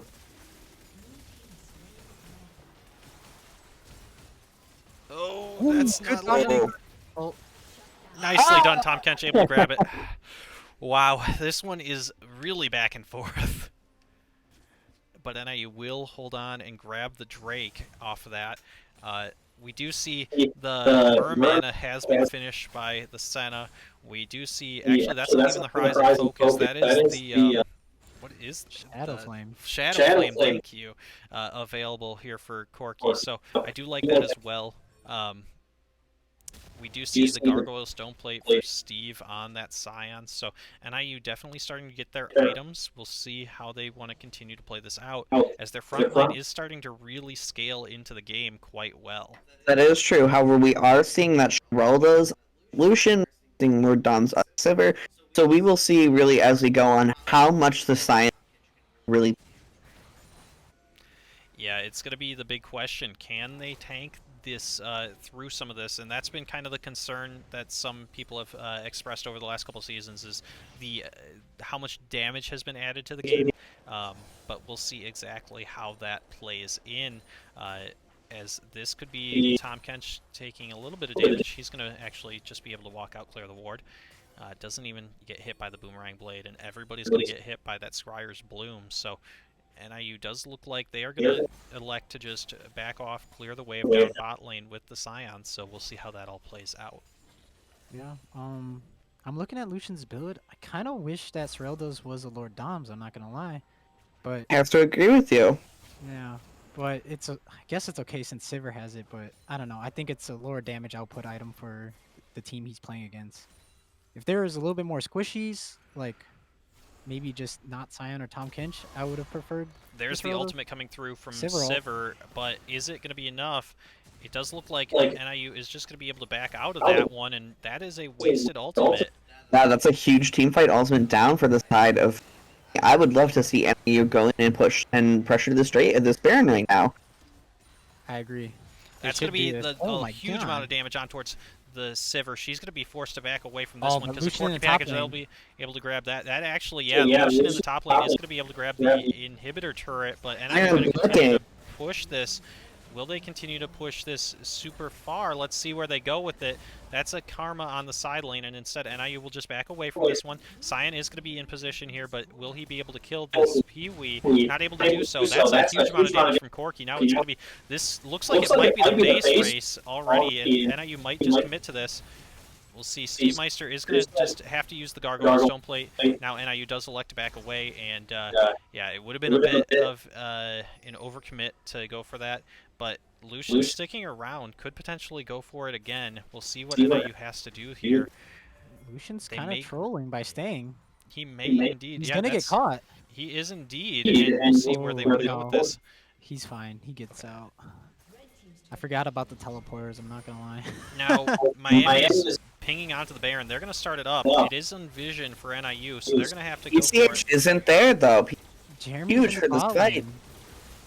NIU just going to elect to back away and just say, you know what, have the Baron. They will grab the turrets for it, so the gold will stay relatively even, but we'll see exactly how this continues, as this Baroned up Miami team is going to be really tough to go and contest this next Drake that spawns in a minute and 10 seconds against a fully Baroned up team. Gold at 30, relatively equal.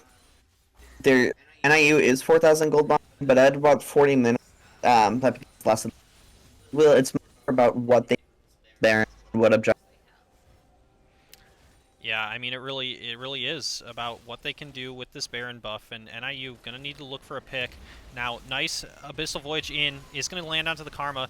It is going to need to be Lucian's not here. Ultimate. Yeah, that's going to be the ultimate coming in from the Scion. It is going to be Evil Lobster really low, but he is going to get the kill on towards, actually, Sivir is going to grab the kill on towards NIU's backline, and that is going to be it. NIU is just going to melt here, as that is going to be the triple kill on for the Sivir. Lucian is going to do his best to keep the Scion from backing, and it will be the kill going over towards the side of Lucian. Tom Kench will have to defend against the world, and that I don't think NIU is going to be able to do it. So it looks like Miami is going to complete the comeback. Really nicely done by them. But NIU putting in a fight, and it is going to go in favor of Miami. So they will move to 2-1 on the season. NIU to 1-2. But what a close set of 3 games, and that one just all of a sudden, it looked like it was going to continue for another 10 minutes, and all of a sudden Miami just found the fight and just ended the series right then. Yeah, good fight by Miami there at the end. Took the engage from Crix and turned it around. I mean, that was probably their best shot. Lucian was in the bot lane pushing, so NIU probably thought this is our time to fight 4v5.